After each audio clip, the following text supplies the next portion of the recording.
ನಮಸ್ಕಾರ. ಅಸ್ತ್ರ group presence ಸುದ್ದಿಗೊಂದು ಗುದ್ದು ನೇರ ಪ್ರಸಾರದ ಕಾರ್ಯಕ್ರಮಕ್ಕೆ ಸ್ವಾಗತ. Powered by Mukund MGM reality, co sponsored by BDG enterprises ಮತ್ತು ಮಾಸ್ಟರ್ ಪ್ಲಾನರಿ ಗ್ರೂಪ್.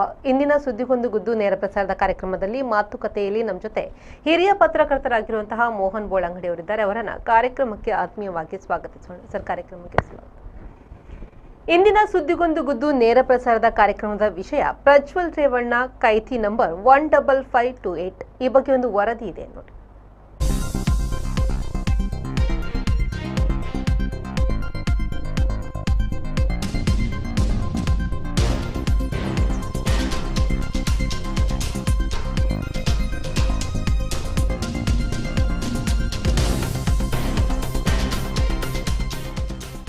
ಮನೆ ಕೆಲಸದ ಮಧ್ಯವಯಸ್ಕ ಮಹಿಳೆಯ ಮೇಲೆ ಪದೇ ಪದೇ ಅತ್ಯಾಚಾರ ಎಸಗಿದ ದುಷ್ಕೃತ್ಯದಲ್ಲಿ ಅಪರಾಧಿ ಎಂದು ನಿರ್ಣಯಿಸಲಾಗಿದ್ದ ಹಾಸನ ಲೋಕಸಭಾ ಕ್ಷೇತ್ರದ ಮಾಜಿ ಸಂಸದ ಪ್ರಜ್ವಲ್ ರೇವಣ್ಣಗೆ ಜನಪ್ರತಿನಿಧಿಗಳ ವಿಶೇಷ ನ್ಯಾಯಾಲಯ ಜೀವಾವಧಿಯ ಕಠಿಣ ಜೈಲು ಶಿಕ್ಷೆ ವಿಧಿಸಿ ಮಹತ್ವದ ತೀರ್ಪು ಪ್ರಕಟಿಸಿದೆ.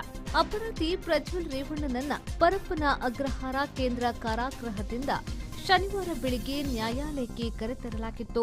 ಶಿಕ್ಷೆ ನಿಗದಿಯಾದ ಬಳಿಕ ಮತ್ತೆ ಅದೇ ಕಾರಾಗೃಹಕ್ಕೆ ಪ್ರಜ್ವಲ್ನನ್ನ ಕರೆದೊಯ್ಯಲಾಯಿತು.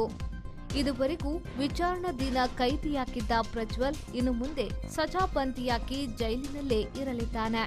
ಕೇರ್ ನಗರ ಸಂತ್ರಸ್ತೆ ಪ್ರಕರಣದಲ್ಲಿ ಪ್ರಜ್ವಲ್ ವಿರುದ್ಧ ಅತ್ಯಾಚಾರ, ಅಪಹರಣ ಕೇಸ್ ದಾಖಲಾಗಿತ್ತು. ಮನೆ ಕೆಲಸದಾಕೆಯ ಮೇಲೆ ಅತ್ಯಾಚಾರ ಎಸಗಿದ ನಂತರ ವಿಷಯ ಹೊರಗೆ ಬರುತ್ತೆ ಎಂದು ತಿಳಿದು ಸಂತ್ರಸ್ತೆಯನ್ನ ರೇವಣ್ಣ, ಭವಾನಿ, ಸತೀಶ್ ಬಾಬು ಸೇರಿದಂತೆ 9 ಜನ ಸೇರಿ ಅಪಹರಿಸಿದ್ರು. ಬಳಿಕ ಆಕೆಯನ್ನ ಹುಣಸೂರು ಬಳಿಯ ತೋಟದ ಮನೆಯೊಂದರಲ್ಲಿ ಕೂಡಿ ಹಾಕಲಾಗಿತ್ತು. ಇದೇ ಅಪಹರಣ ಪ್ರಕರಣದಿಂದಲೇ ರೇವಣ್ಣ ಸೇರಿದಂತೆ 8 ಜನ ಜೈಲಿಗೆ ಹೋಗಿದ್ರು. ಬಂಧನ ಭೀತಿಯಿಂದ ತಲೆಮರೆಸಿಕೊಂಡಿದ್ದ ಭವಾನಿ ರೇವಣ್ಣ ಬಳಿಕ ನಿರೀಕ್ಷಣಾ ಜಾಮೀನು ಪಡೆದಿದ್ರು. ನಂತರ ಸಂತ್ರಸ್ತೆಯನ್ನ ರಕ್ಷಿಸಿದ ಎಸ್ಐಟಿ ಆಕೆಯ ಹೇಳಿಕೆ ದಾಖಲು ಮಾಡಿ ಪ್ರಕರಣ ದಾಖಲಿಸಿತ್ತು. ಹೇಳಿಕೆಯ ಮೇಲೆ ತನಿಖೆ ಮಾಡಿ ದೋಷಾರೋಪ ಪಟ್ಟಿ ಸಲ್ಲಿಸಿತ್ತು. ಬಳಿಕ ಪ್ರಜ್ವಲ್ ರೇವಣ್ಣ ಮೊಬೈಲ್ನಲ್ಲಿ ಸಂತ್ರಸ್ತೆಯನ್ನ ಬೆತ್ತಲುಗೊಳಿಸಿ ಬಲವಂತವಾಗಿ ಲೈಂಗಿಕ ಕಿರುಕುಳ ನೀಡಿದ್ದ ವಿಡಿಯೋವೊಂದು ಪತ್ತೆಯಾಗಿತ್ತು. ಇದು ಪ್ರಕರಣದ ಬಹುದೊಡ್ಡ ಸಾಕ್ಷ್ಯವಾಗಿ ಪರಿಣಮಿಸಿತ್ತು.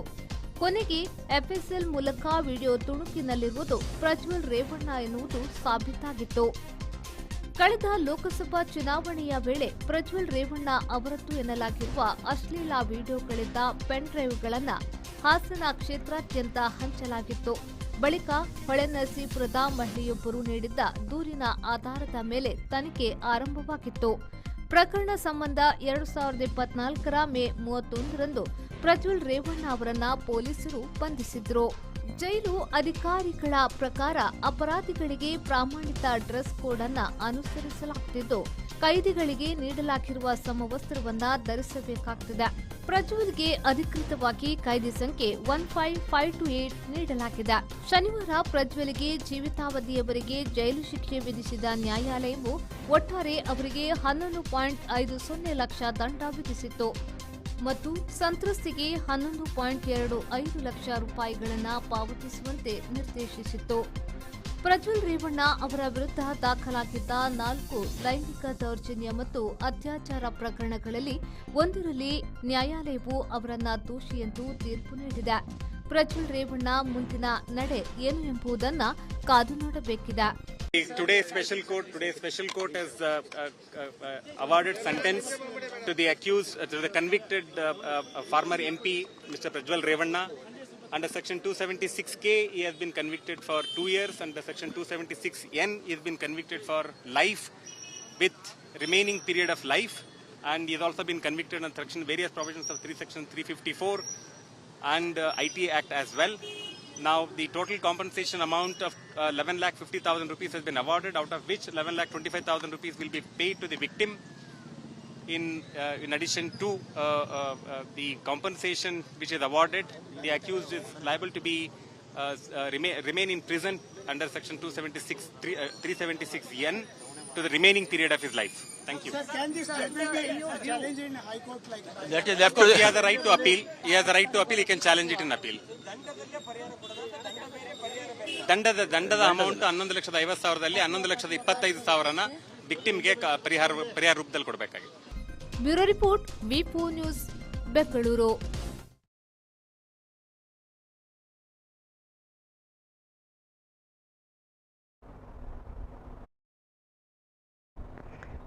ಕೆಲವೊಂದು ಕೇಸ್ಗಳಲ್ಲಿ ಪ್ರಭಾವಿತರಿಗೆ ಅಥವಾ ಹಣ ಇರುವವರಿಗೆ ಅಥವಾ ಪ್ರಭಾವ ಜಾಸ್ತಿ ಇರುವಂಥವರಿಗೆ ಅಧಿಕಾರ ಇರುವಂಥವರಿಗೆ ಶಿಕ್ಷೆ ಆಗಲ್ಲ ಅನ್ನುವಂಥ ಮಾತುಗಳ ನಡುವೆ ಇಲ್ಲಿಗ ಪ್ರಜ್ವಲ್ ರೇವಣ್ಣ ಅವರಿಗೆ ಅತ್ಯಾಚಾರ ಪ್ರಕರಣದಲ್ಲಿ ಶಿಕ್ಷೆ ಆಗಿರುವ ಮೂಲಕ ಪ್ರಭಾವಿತರಿಗೆ ಕೂಡ ಶಿಕ್ಷೆ ಆಗ್ತದೆ ಅನ್ನುವಂಥದ್ದು ಸಾಬೀತಾದಾಗಿದೆ.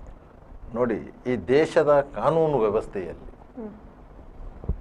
ಯಾರು ಯಾರಿಗೂ ದೊಡ್ಡವರಲ್ಲ. ಕಾನೂನಿಗೆ ಪ್ರತಿಯೊಬ್ಬರೂ ತಲೆ ಬಾಗಿಸಲೇಬೇಕು. ಯಾಕಂತ ಹೇಳಿದರೆ ನಮ್ಮ ಸಂವಿಧಾನವೇ ಎಲ್ಲರಿಗೂ ಸಮಪಾಲು ಸಮಬಾಳು ಅಂತ ಒಂದು ಇದನ್ನು ಕೊಟ್ಟಿದೆ.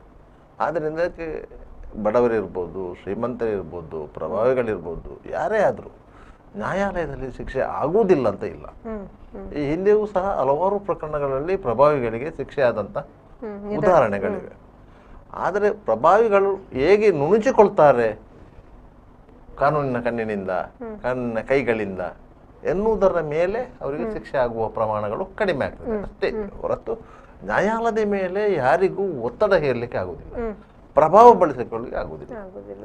ಹಿಂದೆಲ್ಲ ರಾಜಕೀಯ ವ್ಯಕ್ತಿಗಳು ಏನು ಮಾಡ್ತಾ ಇದ್ರು ಅಂತ ಹೇಳಿದ್ರೆ, ಒಬ್ಬ ಜಡ್ಜ್ ಅವರ ಮೆಂಟಾಲಿಟಿಯನ್ನು ಅವರ ವಕೀಲರು ಸ್ಟಡಿ ಮಾಡ್ತಾ ಇದ್ರು. ಜಡ್ಜಿನ ಮೆಂಟಾಲಿಟಿ ಹೇಗೆ ಅಂತ ಹೇಳಿ ಅವರು ಒಂದು ವೇಳೆ ಕನ್ವಿಕ್ಷನ್ ಮೆಂಟಾಲಿಟಿ ಇರುವಂತಹ ಜಡ್ಜಿಗಳಾದ್ರೆ, ನ್ಯಾಯಮೂರ್ತಿಗಳಂತಾದ್ರೆ, ಅಂಥವರನ್ನ ನ್ಯಾಯಾಲಯದಲ್ಲಿ ಕೇಸನ್ನು ಮುನ್ನಡೆಸ್ತಲೇ ಇರಲಿಲ್ಲ. ಅವರು ಬದಲಾವಣೆ ಆಗಲಿ, ಅವರು ಟ್ರಾನ್ಸ್ಫರ್ ಆಗಲಿ ಅಂತ ಕಾಯ್ತಾ ಇದ್ರು. ಕೆಲವೊಂದು ಜಡ್ಜಿಗಳು ಲಿಬರಲ್ ಇರ್ತಾರೆ.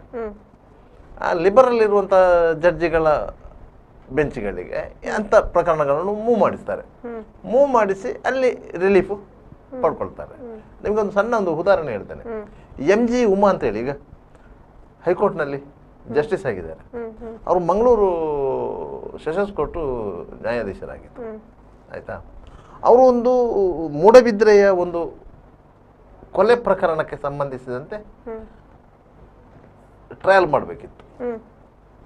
ಆ ಸಂದರ್ಭದಲ್ಲಿ ಬಿಫೋರ್ ಟ್ರಯಲ್ಗಿಂತ ಮೊದಲು ಈ ಆರೋಪಿ ಪರ ವಕೀಲರು ಮತ್ತು ಸರ್ಕಾರಿ ಪರ ವಕೀಲರ ಮಧ್ಯೆ ಒಂದು ಮೀಟಿಂಗ್ ಆಗುತ್ತೆ. ಆ ಮೀಟಿಂಗ್ನ ಸಂದರ್ಭದಲ್ಲಿ ಅವರು ಇರ್ತಾರೆ, ಅವರು ಪ್ರೆಸೆಂಟ್ ಇರ್ತಾರೆ. ಯಾಕಂದ್ರೆ ಆ ಚಾರ್ಜ್ ಶೀಟ್ ಅಲ್ಲಿ ಎಷ್ಟು ಮಂದಿ ಸಾಕ್ಷಿಗಳನ್ನು ವಿಚಾರಣೆ ಮಾಡಬೇಕು, ಪ್ರಾಸಿಕ್ಯೂಷನ್ ಪರ ಎಷ್ಟು ಮಂದಿ ಸಾಕ್ಷಿಗಳನ್ನು ವಿಚಾರಣೆ ಮಾಡಬೇಕು, ಡಿಫೆನ್ಸ್ ಪರ ಎಷ್ಟು ಮಂದಿ ಸಾಕ್ಷಿಗಳನ್ನು ವಿಚಾರಣೆ ಮಾಡಬೇಕು ಅಂತ ಒಂದು ಲಿಸ್ಟ್ ಮಾಡೋದು. ಯಾಕಂದ್ರೆ ಒಂದು ಪ್ರಕರಣದಲ್ಲಿ ಒಂದು 300-400 ಮಂದಿ ಸಾಕ್ಷಿಗಳಿದ್ರೆ ಅದರಲ್ಲಿ ಅಗತ್ಯ ಇರುವಂತಹ ಸಾಕ್ಷಿಗಳನ್ನು ವಿಚಾರಣೆ ಮಾಡುವಂತಹ ಒಂದು ಪ್ರಕ್ರಿಯೆ ಅದು. ಎಷ್ಟೇ ಮಂದಿಯನ್ನು ಲಿಸ್ಟ್ ಮಾಡಬೇಕು ಅಂತೇಳಿ ಆಗ ಅದನ್ನು ಒಂದು ಮೀಟಿಂಗ್ ಕಂಡಕ್ಟ್ ಮಾಡ್ತಾರೆ. ಆ ಮೀಟಿಂಗಲ್ಲಿ ಅವರು ಹೇಳಿದ್ರಂತೆ, ಉಮಾ ಮೇಡಮ್, ನನ್ನ ಹೃದಯಕ್ಕೆ ತಟ್ಟಿದಂತಹ ಪ್ರಕರಣ ಇದು ಅಂತ. ಆಗಲೇ ಗೊತ್ತಾಯಿತು ಡಿಫೆನ್ಸ್ ವಕೀಲರಿಗೆ, ಇವರ ಎದುರಲ್ಲಿ ಈ ಕೇಸನ್ನು ಟ್ರಯಲ್ ಮಾಡಿದರೆ ಇವರು ಇದಕ್ಕೆ ಜೀವಾವಧಿ ಕೊಟ್ಟೇ ಕೊಡ್ತಾರೆ. ಯಾಕಂದ್ರೆ ಅವರ ಮೆಂಟಾಲಿಟಿ ಅರ್ಥ ಆಯ್ತು.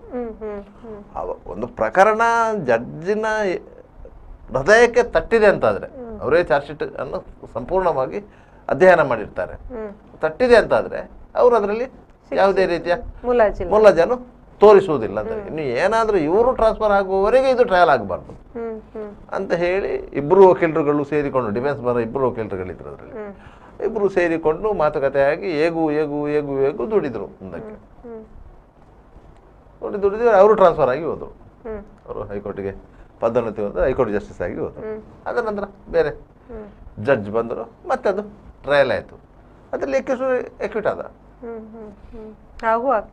ಟೆಕ್ನಿಕಲ್ ಗ್ರೌಂಡ್ ಇತ್ತು. ಆ ಟೆಕ್ನಿಕಲ್ ಗ್ರೌಂಡಲ್ಲಿ ಎಕ್ಕಿಸ್ರು ಬಿಡುಗಡೆ ಗೊಂಡ. ಅದರಿಂದಾಗಿ ಈ ಪ್ರಭಾವ ಹೇಗೆ ವರ್ಕ್ ಆಗ್ತದಂತಲ್ಲ, ಆ ಟೆಕ್ನಿಕಲ್ ಗ್ರೌಂಡನ್ನು ಹೇಗೆ ಉಪಯೋಗಿಸ್ತಾರೆ ಅದರ ಮೇಲೆ ಒಂದು ನ್ಯಾಯಾಲಯದ ಕ್ರೆಡಿಬಿಲಿಟಿ ಉಳ್ಕೊಳ್ತದೆ. ಈ ಪ್ರಕರಣದಲ್ಲಿ ವಿಶೇಷ ಜನಪ್ರತಿನಿಧಿಗಳ ನ್ಯಾಯಾಲಯ ಅವರು ಗಜಾನನ ಭಟ್ ಅಂತ ಹೇಳಿ ಜಡ್ಜ್, ವೆರಿ ಕನ್ವಿಕ್ಟೆಡ್ ಮೈಂಡ್ ಜಡ್ಜಿ ಅವರು ಆ್ಯಕ್ಚುಲಿ. ಆ ನ್ಯಾಯಾಲಯ ಬಿಟ್ಟು ಬೇರೆ ನ್ಯಾಯಾಲಯಕ್ಕೆ ಕೇಸನ್ನು ಶಿಫ್ಟ್ ಮಾಡಲಿಕ್ಕೆ ಆಗೋದಿಲ್ಲ, ಅದೇ ನ್ಯಾಯಾಲಯದಲ್ಲಿ ಆಗಬೇಕು. ಅವರು ಜಡ್ಜನ್ನು ಟ್ರಾನ್ಸ್ಫರ್ ಮಾಡಲಿಕ್ಕೆ ಪ್ರಯತ್ನ ಮಾಡಬೇಕಿತ್ತು. ಯಾಕಂದ್ರೆ ಸೆಷನ್ಸ್ ಕೋರ್ಟ್ ಜಡ್ಜಿ ಅವರು ಹೈಕೋರ್ಟು ಚೀಫ್ ಜಸ್ಟಿಸ್ ಹತ್ರ ಏನಾದರೂ ಪ್ರಭಾವ ಬೀರಿ ಆ ಜಡ್ಜನ್ನು ಚೇಂಜ್ ಮಾಡಿ ಇನ್ನೊಂದು ಲಿಬರಲ್ ಜಡ್ಜನ್ನು ತಂದು ಅವರ ಎದುರಲ್ಲಿ ಇದು ಮಾಡ್ತಾ ಇದ್ರೆ ಏನಾದರೂ ಪ್ರಯತ್ನ ಮಾಡ್ಬೋದು. ಆದರೆ ಹೈ ಪ್ರೊಫೈಲ್ ಕೇಸುಗಳಲ್ಲಿ ಅಂತಹ ಪ್ರಯತ್ನಗಳನ್ನು ಮಾಡಿದ ಕೂಡಲೇ ಅದು ಹೊರಗೆ ಲೀಕ್ ಆದರೆ ಆ ಜಡ್ಜಿಗಳ ಕ್ಯಾರಿಯರ್ಗೆ ಅವಮಾನ ಮಾಡಿದ್ದಾರೆ. ಅದರಿಂದಾಗಿ ಅಂಥ ಪ್ರಯತ್ನಗಳಿಗೆ ಜಡ್ಜಿಗಳು ಅತ್ಯಂತ ಜಾಗೃತರಾಗಿ ಅಂಥ ಜಡ್ಜಿಗಳನ್ನು ಟ್ರಾನ್ಸ್ಫರ್ ಮಾಡುವಾಗಲೂ ಹೈಕೋರ್ಟ್ನ ಮುಖ್ಯ ನ್ಯಾಯಾಧೀಶರು ಒಂದು ಬೆಂಚ್ ಇರ್ತದೆ, ಅವರು ತೀರ್ಮಾನ ಮಾಡೋದು, ಅದನ್ನೆಲ್ಲ ಆಲೋಚನೆ ಮಾಡ್ತಾರೆ. ಇಲ್ಲ ಪ್ರತಿ 3 ತಿಂಗಳಿಗೊಮ್ಮೆ ಹೈಕೋರ್ಟಲ್ಲಿ ಬೆಂಚ್ಗಳು ಚೇಂಜ್ ಆಗ್ತಾ ಹೋಗ್ತದೆ. ಈಗ 37 ಬೆಂಚ್ಗಳೇ ಟೋಟಲ್ ಹೈಕೋರ್ಟ್. 37 ಬೆಂಚ್ಗಳಲ್ಲಿ 37 ಜಸ್ಟಿಸ್ಗಳಿರ್ತಾರೆ, ಆಯ್ತಾ. ಪ್ರತಿ 3 ತಿಂಗಳಿಗೊಮ್ಮೆ ಬೆಂಚ್ ಚೇಂಜ್ ಆಗುವುದು ಅಂತ ಹೇಳ್ತಾರೆ. ಯಾಕಂದರೆ 37ನೇ ನಂಬರ್ನ ಬೆಂಚಲ್ಲಿದ್ದ ಜಸ್ಟಿಸು 16ನೇ ಬೆಂಚಿಗೆ ಶಿಫ್ಟ್ ಆಗ್ತಾರೆ, 13ನೇ ಬೆಂಚಲ್ಲಿ ಜಸ್ಟಿಸು 38ಕ್ಕೆ ಶಿಫ್ಟ್ ಆಗ್ತಾರೆ. ಈ ರೀತಿಯಾಗಿ ಚೇಂಜ್ ಆಗ್ತಾ ಹೋಗ್ತದೆ, ಆಚೆಚೆ ಹೋಗ್ತಾ ಹೋಗ್ತದೆ. CJI ಒಬ್ಬರೇ ಇರ್ತಾರೆ, ಮುಖ್ಯ ನ್ಯಾಯಮೂರ್ತಿಗಳು ಒಬ್ಬರೇ ಇರ್ತಾರೆ. ಈ ಕೆಳಗಿನ ಹಂತದ ಜಸ್ಟಿಸ್ಗಳು ಚೇಂಜ್ ಆಗ್ತದೆ. ಅದರಲ್ಲಿ ಇವರಿಗೆ ಗೊತ್ತಿತ್ತೆ, ವಕೀಲರಿಗೆ ಗೊತ್ತಿದೆ ಯಾವ ಜಡ್ಜಿ ಯಾವ ರೀತಿ ಅಂತ, ಯಾವ ಜಡ್ಜಿ ಯಾವ ರೀತಿ ರಿಯಾಕ್ಟ್ ಮಾಡ್ತಾರೆ ಅಂತ ಗೊತ್ತಿರ್ತದೆ, ಯಾವ ಕೇಸಿಗೆ ಯಾವ ರೀತಿ ಇರ್ತದೆ. ಈಗ ಒಂದು ಬೇಲ್ ಅಪ್ಲಿಕೇಶನ್, ಕ್ರಿಮಿನಲ್ ಪಿಟಿಷನ್ ಅಂತ ನಾವು ಹೇಳ್ತೇವೆ. ಅದಕ್ಕೆ ಬೇಲ್ ಅಪ್ಲಿಕೇಶನ್ ಒಂದು ಬೆಂಚ್ ಇರ್ತದೆ, ಅದೇ ಬೆಂಚಿಗೆ ಮೂವ್ ಆಗಬೇಕು, ಬೇರೆ ಬೆಂಚಿಗೆ ಮೂವ್ ಆಗಲಿಕ್ಕಿಲ್ಲ, ಅದೇ ಬೆಂಚಿಗೆ ಹೋಗ್ಬೇಕದು. ನೀವು ಅದನ್ನು ಕೊಂಡೋಗಿ ನಿಮಗೆ ಬೇಕಾದ ಜಸ್ಟಿಸ್ಗಳ ಬೆಂಚಿಗೆ ಕೊಂಡೋಗ್ಲಿಕ್ಕೆ ಆಗೋದಿಲ್ಲ, ಅದೇ ಬೆಂಚಿಗೆ ಹೋಗ್ಬೇಕು. ಅದೇ ಬೆಂಚಿಗೆ ಹೋಗೋದು ಅಂತಂದರೆ ಅವರು ಆ ಬೆಂಚಲ್ಲಿ ಆ ಜಸ್ಟಿಸ್ ಇರುವವರೆಗೆ ಆ ಬೇಲ್ ಅಪ್ಲಿಕೇಶನ್ ಮೂವೇ ಮಾಡೋದಿಲ್ಲ. ರಿಜಿಸ್ಟ್ರಾರಲ್ಲಿ ಬೇಲ್ ಅಪ್ಲಿಕೇಶನ್ ಹಾಕಿಬಿಟ್ಟು ಎಂಟ್ರಿ ಮಾಡಿ ಇರ್ತಾರೆ ಹೊರತು ಮೂವ್ ಮಾಡಲ್ಲ. ಮೆಮೊ ಹಾಕಿ ಮೂವ್ ಮಾಡ್ಬೇಕು ಅದನ್ನು, ಮೆಮೊ ಹಾಕಿ ಮೂವ್ ಮಾಡಲ್ಲ, ತೊಂದರೆ ಆಗ್ತದೆ ಅಂತೇಳಿ ಹಾಗೆ ಇಟ್ಕೊಳ್ತಾರೆ.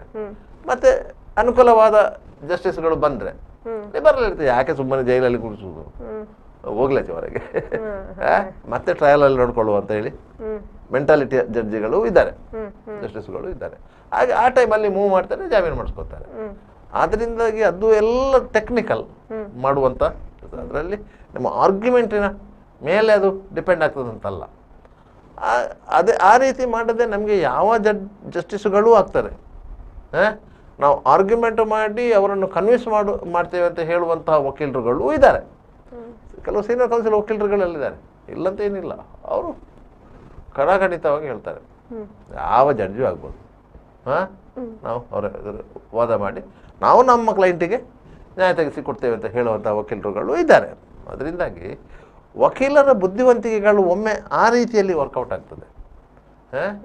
ಮತ್ತು ಕೆಲವೊಂದು ಸಂದರ್ಭಗಳಲ್ಲಿ ಇಂತಹ ವಕೀಲರುಗಳು ಯಾರು ಕಾನೂನಿನ ಅಂಶಗಳನ್ನು ಅರೆದ್ದು ಕುಡಿದವರಂತ ನಾವೇನು ಹೇಳ್ತೇವೆ, ಅಂಥ ವಕೀಲರುಗಳು ನೇರವಾಗಿ ಜಸ್ಟಿಸ್ಗಳ ಎದುರು ನಿಂತು ಆರ್ಗ್ಯುಮೆಂಟ್ ಮಾಡ್ತಾರೆ. ಯಾಕಂದರೆ ಯಾಕೆ ಕೊಡಬೇಕು ಅಂತೇಳಿ. ನಿಮಗೆ ಪ್ರತಿಯೊಂದಕ್ಕೂ ಕೇಸುಗಳಿಗೂ ಒಂದೊಂದು ರೀತಿ. ಒಂದೇ ಜಡ್ಜಿ ಒಂದು 376 ಅಂದರೆ ರೇಪ್ ಕೇಸಿಗೆ ಜಾಮೀನು ಕೊಟ್ಟಿದ್ದಾರೆ ಅಂತ ಹೇಳಿದ ಮೇಲೆ ಅದೇ ಜಡ್ಜಿ ಇನ್ನೊಂದು ಪ್ರಕರಣಕ್ಕೆ ಜಾಮೀನು ಕೊಡಬೇಕಂತ ಏನಿಲ್ಲ. ಇದರ ವ್ಯಾಪ್ತಿ ಬೇರೆ, ಅದರ ಪ್ರಭಾವ ಬೇರೆ. ನೀವು ರಾಘವೇಶ್ವರ ಸ್ವಾಮಿಗಳ ಮೇಲೆ ದಾಖಲಾದಂಥ ಪ್ರಕರಣಕ್ಕೆ ಸಂಬಂಧಿಸಿದಂತೆ ಆದರೆ 4-5 ಮಂದಿ ಜಸ್ಟಿಸ್ಗಳೇ ವಿಚಾರಣೆಯಿಂದ ಹಿಂದೆ ಸರಿದರು. ಯಾಕಂದ್ರೆ ಒಂದಲ್ಲ ಒಂದು ಕಾರಣದಿಂದಾಗಿ ಅವರು ಮಠದೊಂದಿಗೆ ಕನೆಕ್ಷನ್ ಇದ್ದವರು, ಅವರು ವಿಚಾರಣೆಯಿಂದ ಹಿಂದೆ ಸರಿದರು. ಆಗ ಅದು ಆಟೋಮೆಟಿಕ್ಲಿ ಅದು ಬೇರೆ ಬೇರೆ ಬೆಂಚಿಗೆ ಹೋಯಿತು. ಅವರನ್ನು ಪೊಲೀಸರಿಗೆ ಅರೆಸ್ಟ್ ಮಾಡಲಿಕ್ಕೆ ಸಾಧ್ಯನೇ ಆಗಲಿಲ್ಲ. ಮತ್ತೆ ಆ ಕೇಸು ಕೋರ್ಟಲ್ಲಿ ಬಿಟ್ಟು ಹೋಯ್ತು. ಯಾಕಂದ್ರೆ ಅದು ಉದ್ದೇಶಪೂರ್ವಕವಾಗಿ ಮಾಡಿದ ಪ್ರಕರಣ ಅಂತ ಹೇಳಿ ಆಯ್ತು. ಯಾಕಂತ ಹೇಳಿದ್ರೆ ಒಂದು ಹೆಣ್ಣು ಮಗಳು ನನ್ನ ಮೇಲೆ 300ಕ್ಕೂ ಹೆಚ್ಚು ಬಾರಿ ಅತ್ಯಾಚಾರ ಮಾಡಿದ್ದಾರೆ ಅಂತ ಹೇಳಿ ಕಂಪ್ಲೇಂಟ್ ಕೊಟ್ಟರೆ ಆ ಕಂಪ್ಲೇಂಟಿನ ವ್ಯಾಪ್ತಿಯನ್ನೇ ನಾವು ಪ್ರಶ್ನೆ ಮಾಡ್ಬೋದು. ಪ್ರಶ್ನೆ ಬಂತು, ನೀವು ಸುರಿಗೆ ಯಾಕೆ ಕೊಡ್ಲಿಲ್ಲ ಅಂತ ಹೇಳಿ. ಈಗ ಈ ಪ್ರಕರಣದಲ್ಲೂ, ಈಗ ಪ್ರಜ್ವಲ್ ರೇವಣ್ಣ ಪ್ರಕರಣದಲ್ಲೂ ಸಹ ಸರಿಯಾದ ರೀತಿಯಲ್ಲೇ ಅವನ ಪರವಾಗಿ ವಾದ ಮಾಡ್ತಾ ಇದ್ರೆ ಈ ಪ್ರಕರಣದಲ್ಲೂ ಆತನನ್ನು ಬಚಾವ್ ಮಾಡಬಹುದಿತ್ತು. ಮಾಡಬಾರ್ದಂಥದ್ದು ಏನಿಲ್ಲ, ಕಾನೂನಲ್ಲಿ ಅವಕಾಶಗಳಿತ್ತು. ಇತ್ತು. ವಿಕ್ಟಿಮು ಏನು ಕಂಪ್ಲೇಂಟ್ ಕೊಟ್ಟಿದ್ದಾರೆ ಅವರು 4 ವರ್ಷದ ಹಿಂದೆ ಆದ ಘಟನೆಗೆ ಕಂಪ್ಲೇಂಟ್ ಕೊಟ್ಟಿರೋದು. ಡಿಲೇ ಆಫ್ FIR ಅಂತ ಇದೆ, ಅದನ್ನು ಪ್ರೂವ್ ಮಾಡ್ಕೊಂಡು ಹೋಗ್ಬೇಕಿತ್ತು. ಆದರೆ SIT ಅವರು ಏನು ಮಾಡಿದ್ದಾರೆ ಅಂತ ಹೇಳಿದರೆ, ಯಾಕಂದರೆ ಪ್ರಕರಣವನ್ನು ಅವರಿಗೆ ಇನ್ವೆಸ್ಟಿಗೇಷನ್ ಮಾಡಲಿಕ್ಕೆ ಸಾಕಷ್ಟು ಸಮಯಾವಕಾಶ ಸಿಕ್ಕಿತ್ತು. ಆದ್ದರಿಂದ ಯಾಕೆ ಡಿಲೇ ಆಯಿತು ಕಂಪ್ಲೇಂಟ್ ಕೊಡಲಿಕ್ಕೆ ಎನ್ನುವುದನ್ನು ಅವರು ಫಸ್ಟಿಗೆ ಮಾಡ್ಕೊಂಡು ಹೋದರು. ಯಾವಾಗ ಲೋಕಸಭಾ ಚುನಾವಣೆ ಬಂತು, ಪ್ರಜ್ವಲ್ ರೇವಣ್ಣ ಹಾಸನ ಲೋಕಸಭಾ ಕ್ಷೇತ್ರದಲ್ಲಿ ಹಾಲಿ ಸಂಸದರು, ಅವರು 2ನೇ ಬಾರಿಗೆ ಸ್ಪರ್ಧೆ ಮಾಡಿದರು. ಅವರ ವಿರುದ್ಧ ಕಾಂಗ್ರೆಸ್ನಿಂದ ಶ್ರೇಯಸ್ ಪಟೇಲ್ ಸ್ಪರ್ಧೆ ಮಾಡಿದರು. ಚುನಾವಣೆಗೆ 6 ದಿವಸ ಇರುವಾಗ ಈ ರೇಪ್ ಕೇಸಿನ ವಿಡಿಯೋ ತುಣುಕುಗಳು ಹರಿದಾಡಲಿಕ್ಕೆ ಶುರುವಾಯಿತು. ಆಯ್ತಾ, ಹರಿದಾಡಲಿಕ್ಕೆ ಶುರುವಾಯಿತು. ಮತ್ತೆ ಅದನ್ನು ಯಾವ ಮೀಡಿಯಾಗಳು ಎತ್ಕೊಳ್ಳಿಲ್ಲ. ಫಸ್ಟಿಗೆ ಯಾವ ಮೇನ್ ಸ್ಟ್ರೀಮ್ ಮೀಡಿಯಾಗಳು ಯಾರು ಅದನ್ನು ಸೀರಿಯಸ್ ಆಗಿ ಅಲ್ಲ ಎತ್ತುಕೊಳ್ಳಿಕ್ಕೆ ಅಂತೇಳಿ ಎದುರಿಗಿರೋದು ದೇವೇಗೌಡರ ಫ್ಯಾಮಿಲಿ, ಮಾಜಿ ಪ್ರಧಾನಿಗಳ ಫ್ಯಾಮಿಲಿ, ಮಾಜಿ ಪ್ರಧಾನಿಗಳ ಮೊಮ್ಮಗ, ಅಷ್ಟು ಪ್ರಭಾವಿ ವ್ಯಕ್ತಿ ಫ್ಯಾಮಿಲಿ. ಎತ್ಕೊಳ್ಳಿಕ್ಕೆ ಯಾರಿಗೂ ಧೈರ್ಯ ಬರಲಿಲ್ಲ. ಯಾವ ಪತ್ರಿಕೆಯವರು ಇದನ್ನು ಮುಟ್ಲಿಕ್ಕೆ ಹೋಗ್ಲಿಲ್ಲ. ಯಾಕಂತ ಹೇಳಿದ್ರೆ ಒಂದು ಸುದ್ದಿಯಾಗಿ ಅದನ್ನು ಪರಿಗಣಿಸಲಿಕ್ಕೂ ಹೆದರುವಂತಹ ಪರಿಸ್ಥಿತಿ ಇತ್ತು. ಅಂತ ಸಂದರ್ಭದಲ್ಲಿ ಒಂದು ಮೀಡಿಯಾದವರು ಅದನ್ನು ಟೆಲಿಕಾಸ್ಟ್ ಮಾಡಿದ್ರು. ಆಗ ಅದು ಸರ್ಕಾರದ ಮಟ್ಟದಲ್ಲಿ ಅದಕ್ಕೊಂದು CODಯಲ್ಲಿ ಒಂದು SIT ರಚನೆ ಮಾಡಿದ್ರು. DGP ಆಗಿದ್ದಂಥ BK ಸಿಂಗ್ ಅವರು ಅದರ ಲೀಡರ್ಶಿಪ್ ತಗೊಂಡ್ರು. ಅದಕ್ಕೆ ಆ ಸಂದರ್ಭದಲ್ಲಿ ಯಾವುದೇ ಮೀಡಿಯಾಗಳು ಇದನ್ನು ಟಚ್ ಮಾಡ್ತಾ ಇಲ್ಲ ಅಂತ ಆದ ಕೂಡಲೇ ಅದರ ಹಿಂದೆ ಇದ್ರಲ್ಲ ಪೊಲಿಟಿಕಲ್ ಗೇನ್ ತಗೊಳ್ಳುವಂಥವ್ರು, ರಾಜಕೀಯ ಲಾಭ ತಗೊಳ್ಳುವಂಥವ್ರು ಇದ್ರಲ್ಲ, ಅವರು ಏನು ಮಾಡಿದ್ರು, ಒಂದು 10-15,000 ಪೆನ್ ಡ್ರೈವ್ಗಳನ್ನು ಕ್ರಿಯೇಟ್ ಮಾಡಿದ್ರು. ಪೆನ್ ಡ್ರೈವ್ಗಳು ನಿಮಗೆ ಒಂದು ಪೆನ್ ಡ್ರೈವ್ಗೆ ಅಂತ ಹೇಳಿದರೆ ಮಿನಿಮಮ್ ನಿಮಗೆ 200 ರೂಪಾಯಿ 300 ರೂಪಾಯಿ ಇದೆ. ಅಂತಹ ಪೆನ್ ಡ್ರೈವ್ಗಳನ್ನು ಎಷ್ಟು 15-20 ಸಾವಿರ ಪೆನ್ ಡ್ರೈವ್ಗಳನ್ನು ಮಾಡಿದರು. ಅದನ್ನು ಹೇಗೆ ಹಂಚಿದ್ರು ಅಂತ ಹೇಳಿದರೆ ಕಡಲೆಕಾಯಿ ಹಂಚಿದಾಗ ಹಂಚಿದ್ರು. ಒಂದು ಪೆನ್ ಡ್ರೈವ್ ಹೋಗಿ ಹಾಗೆ ನೋಡಿ ಅಂತ ಹೇಳಿ ಈ ರೀತಿಯಾಗಿ ಇಡೀ ಹಾಸನ ಲೋಕಸಭಾ ಕ್ಷೇತ್ರದಾದ್ಯಂತ ಅಷ್ಟು 8 ವಿಧಾನಸಭಾ ಕ್ಷೇತ್ರಗಳ ವ್ಯಾಪ್ತಿಯಲ್ಲಿ ಇದನ್ನು ವ್ಯವಸ್ಥಿತವಾಗಿ ಜನರಿಗೆ ಮನಸ್ಸು ಮುಟ್ಟುವಾಗೆ ಮಾಡಿದ್ರು. ಒಂದು ವೇಳೆ ಅದು ಟಿವಿಯಲ್ಲಿ ಬರ್ತಾ ಇದ್ರೆ, ಪತ್ರಿಕೆಗಳಲ್ಲಿ ಬರ್ತಾ ಇದ್ರೆ ಅವರು ಆ ಪ್ರಯತ್ನಕ್ಕೆ ಇಳಿತಾ ಇರಲಿಲ್ಲ.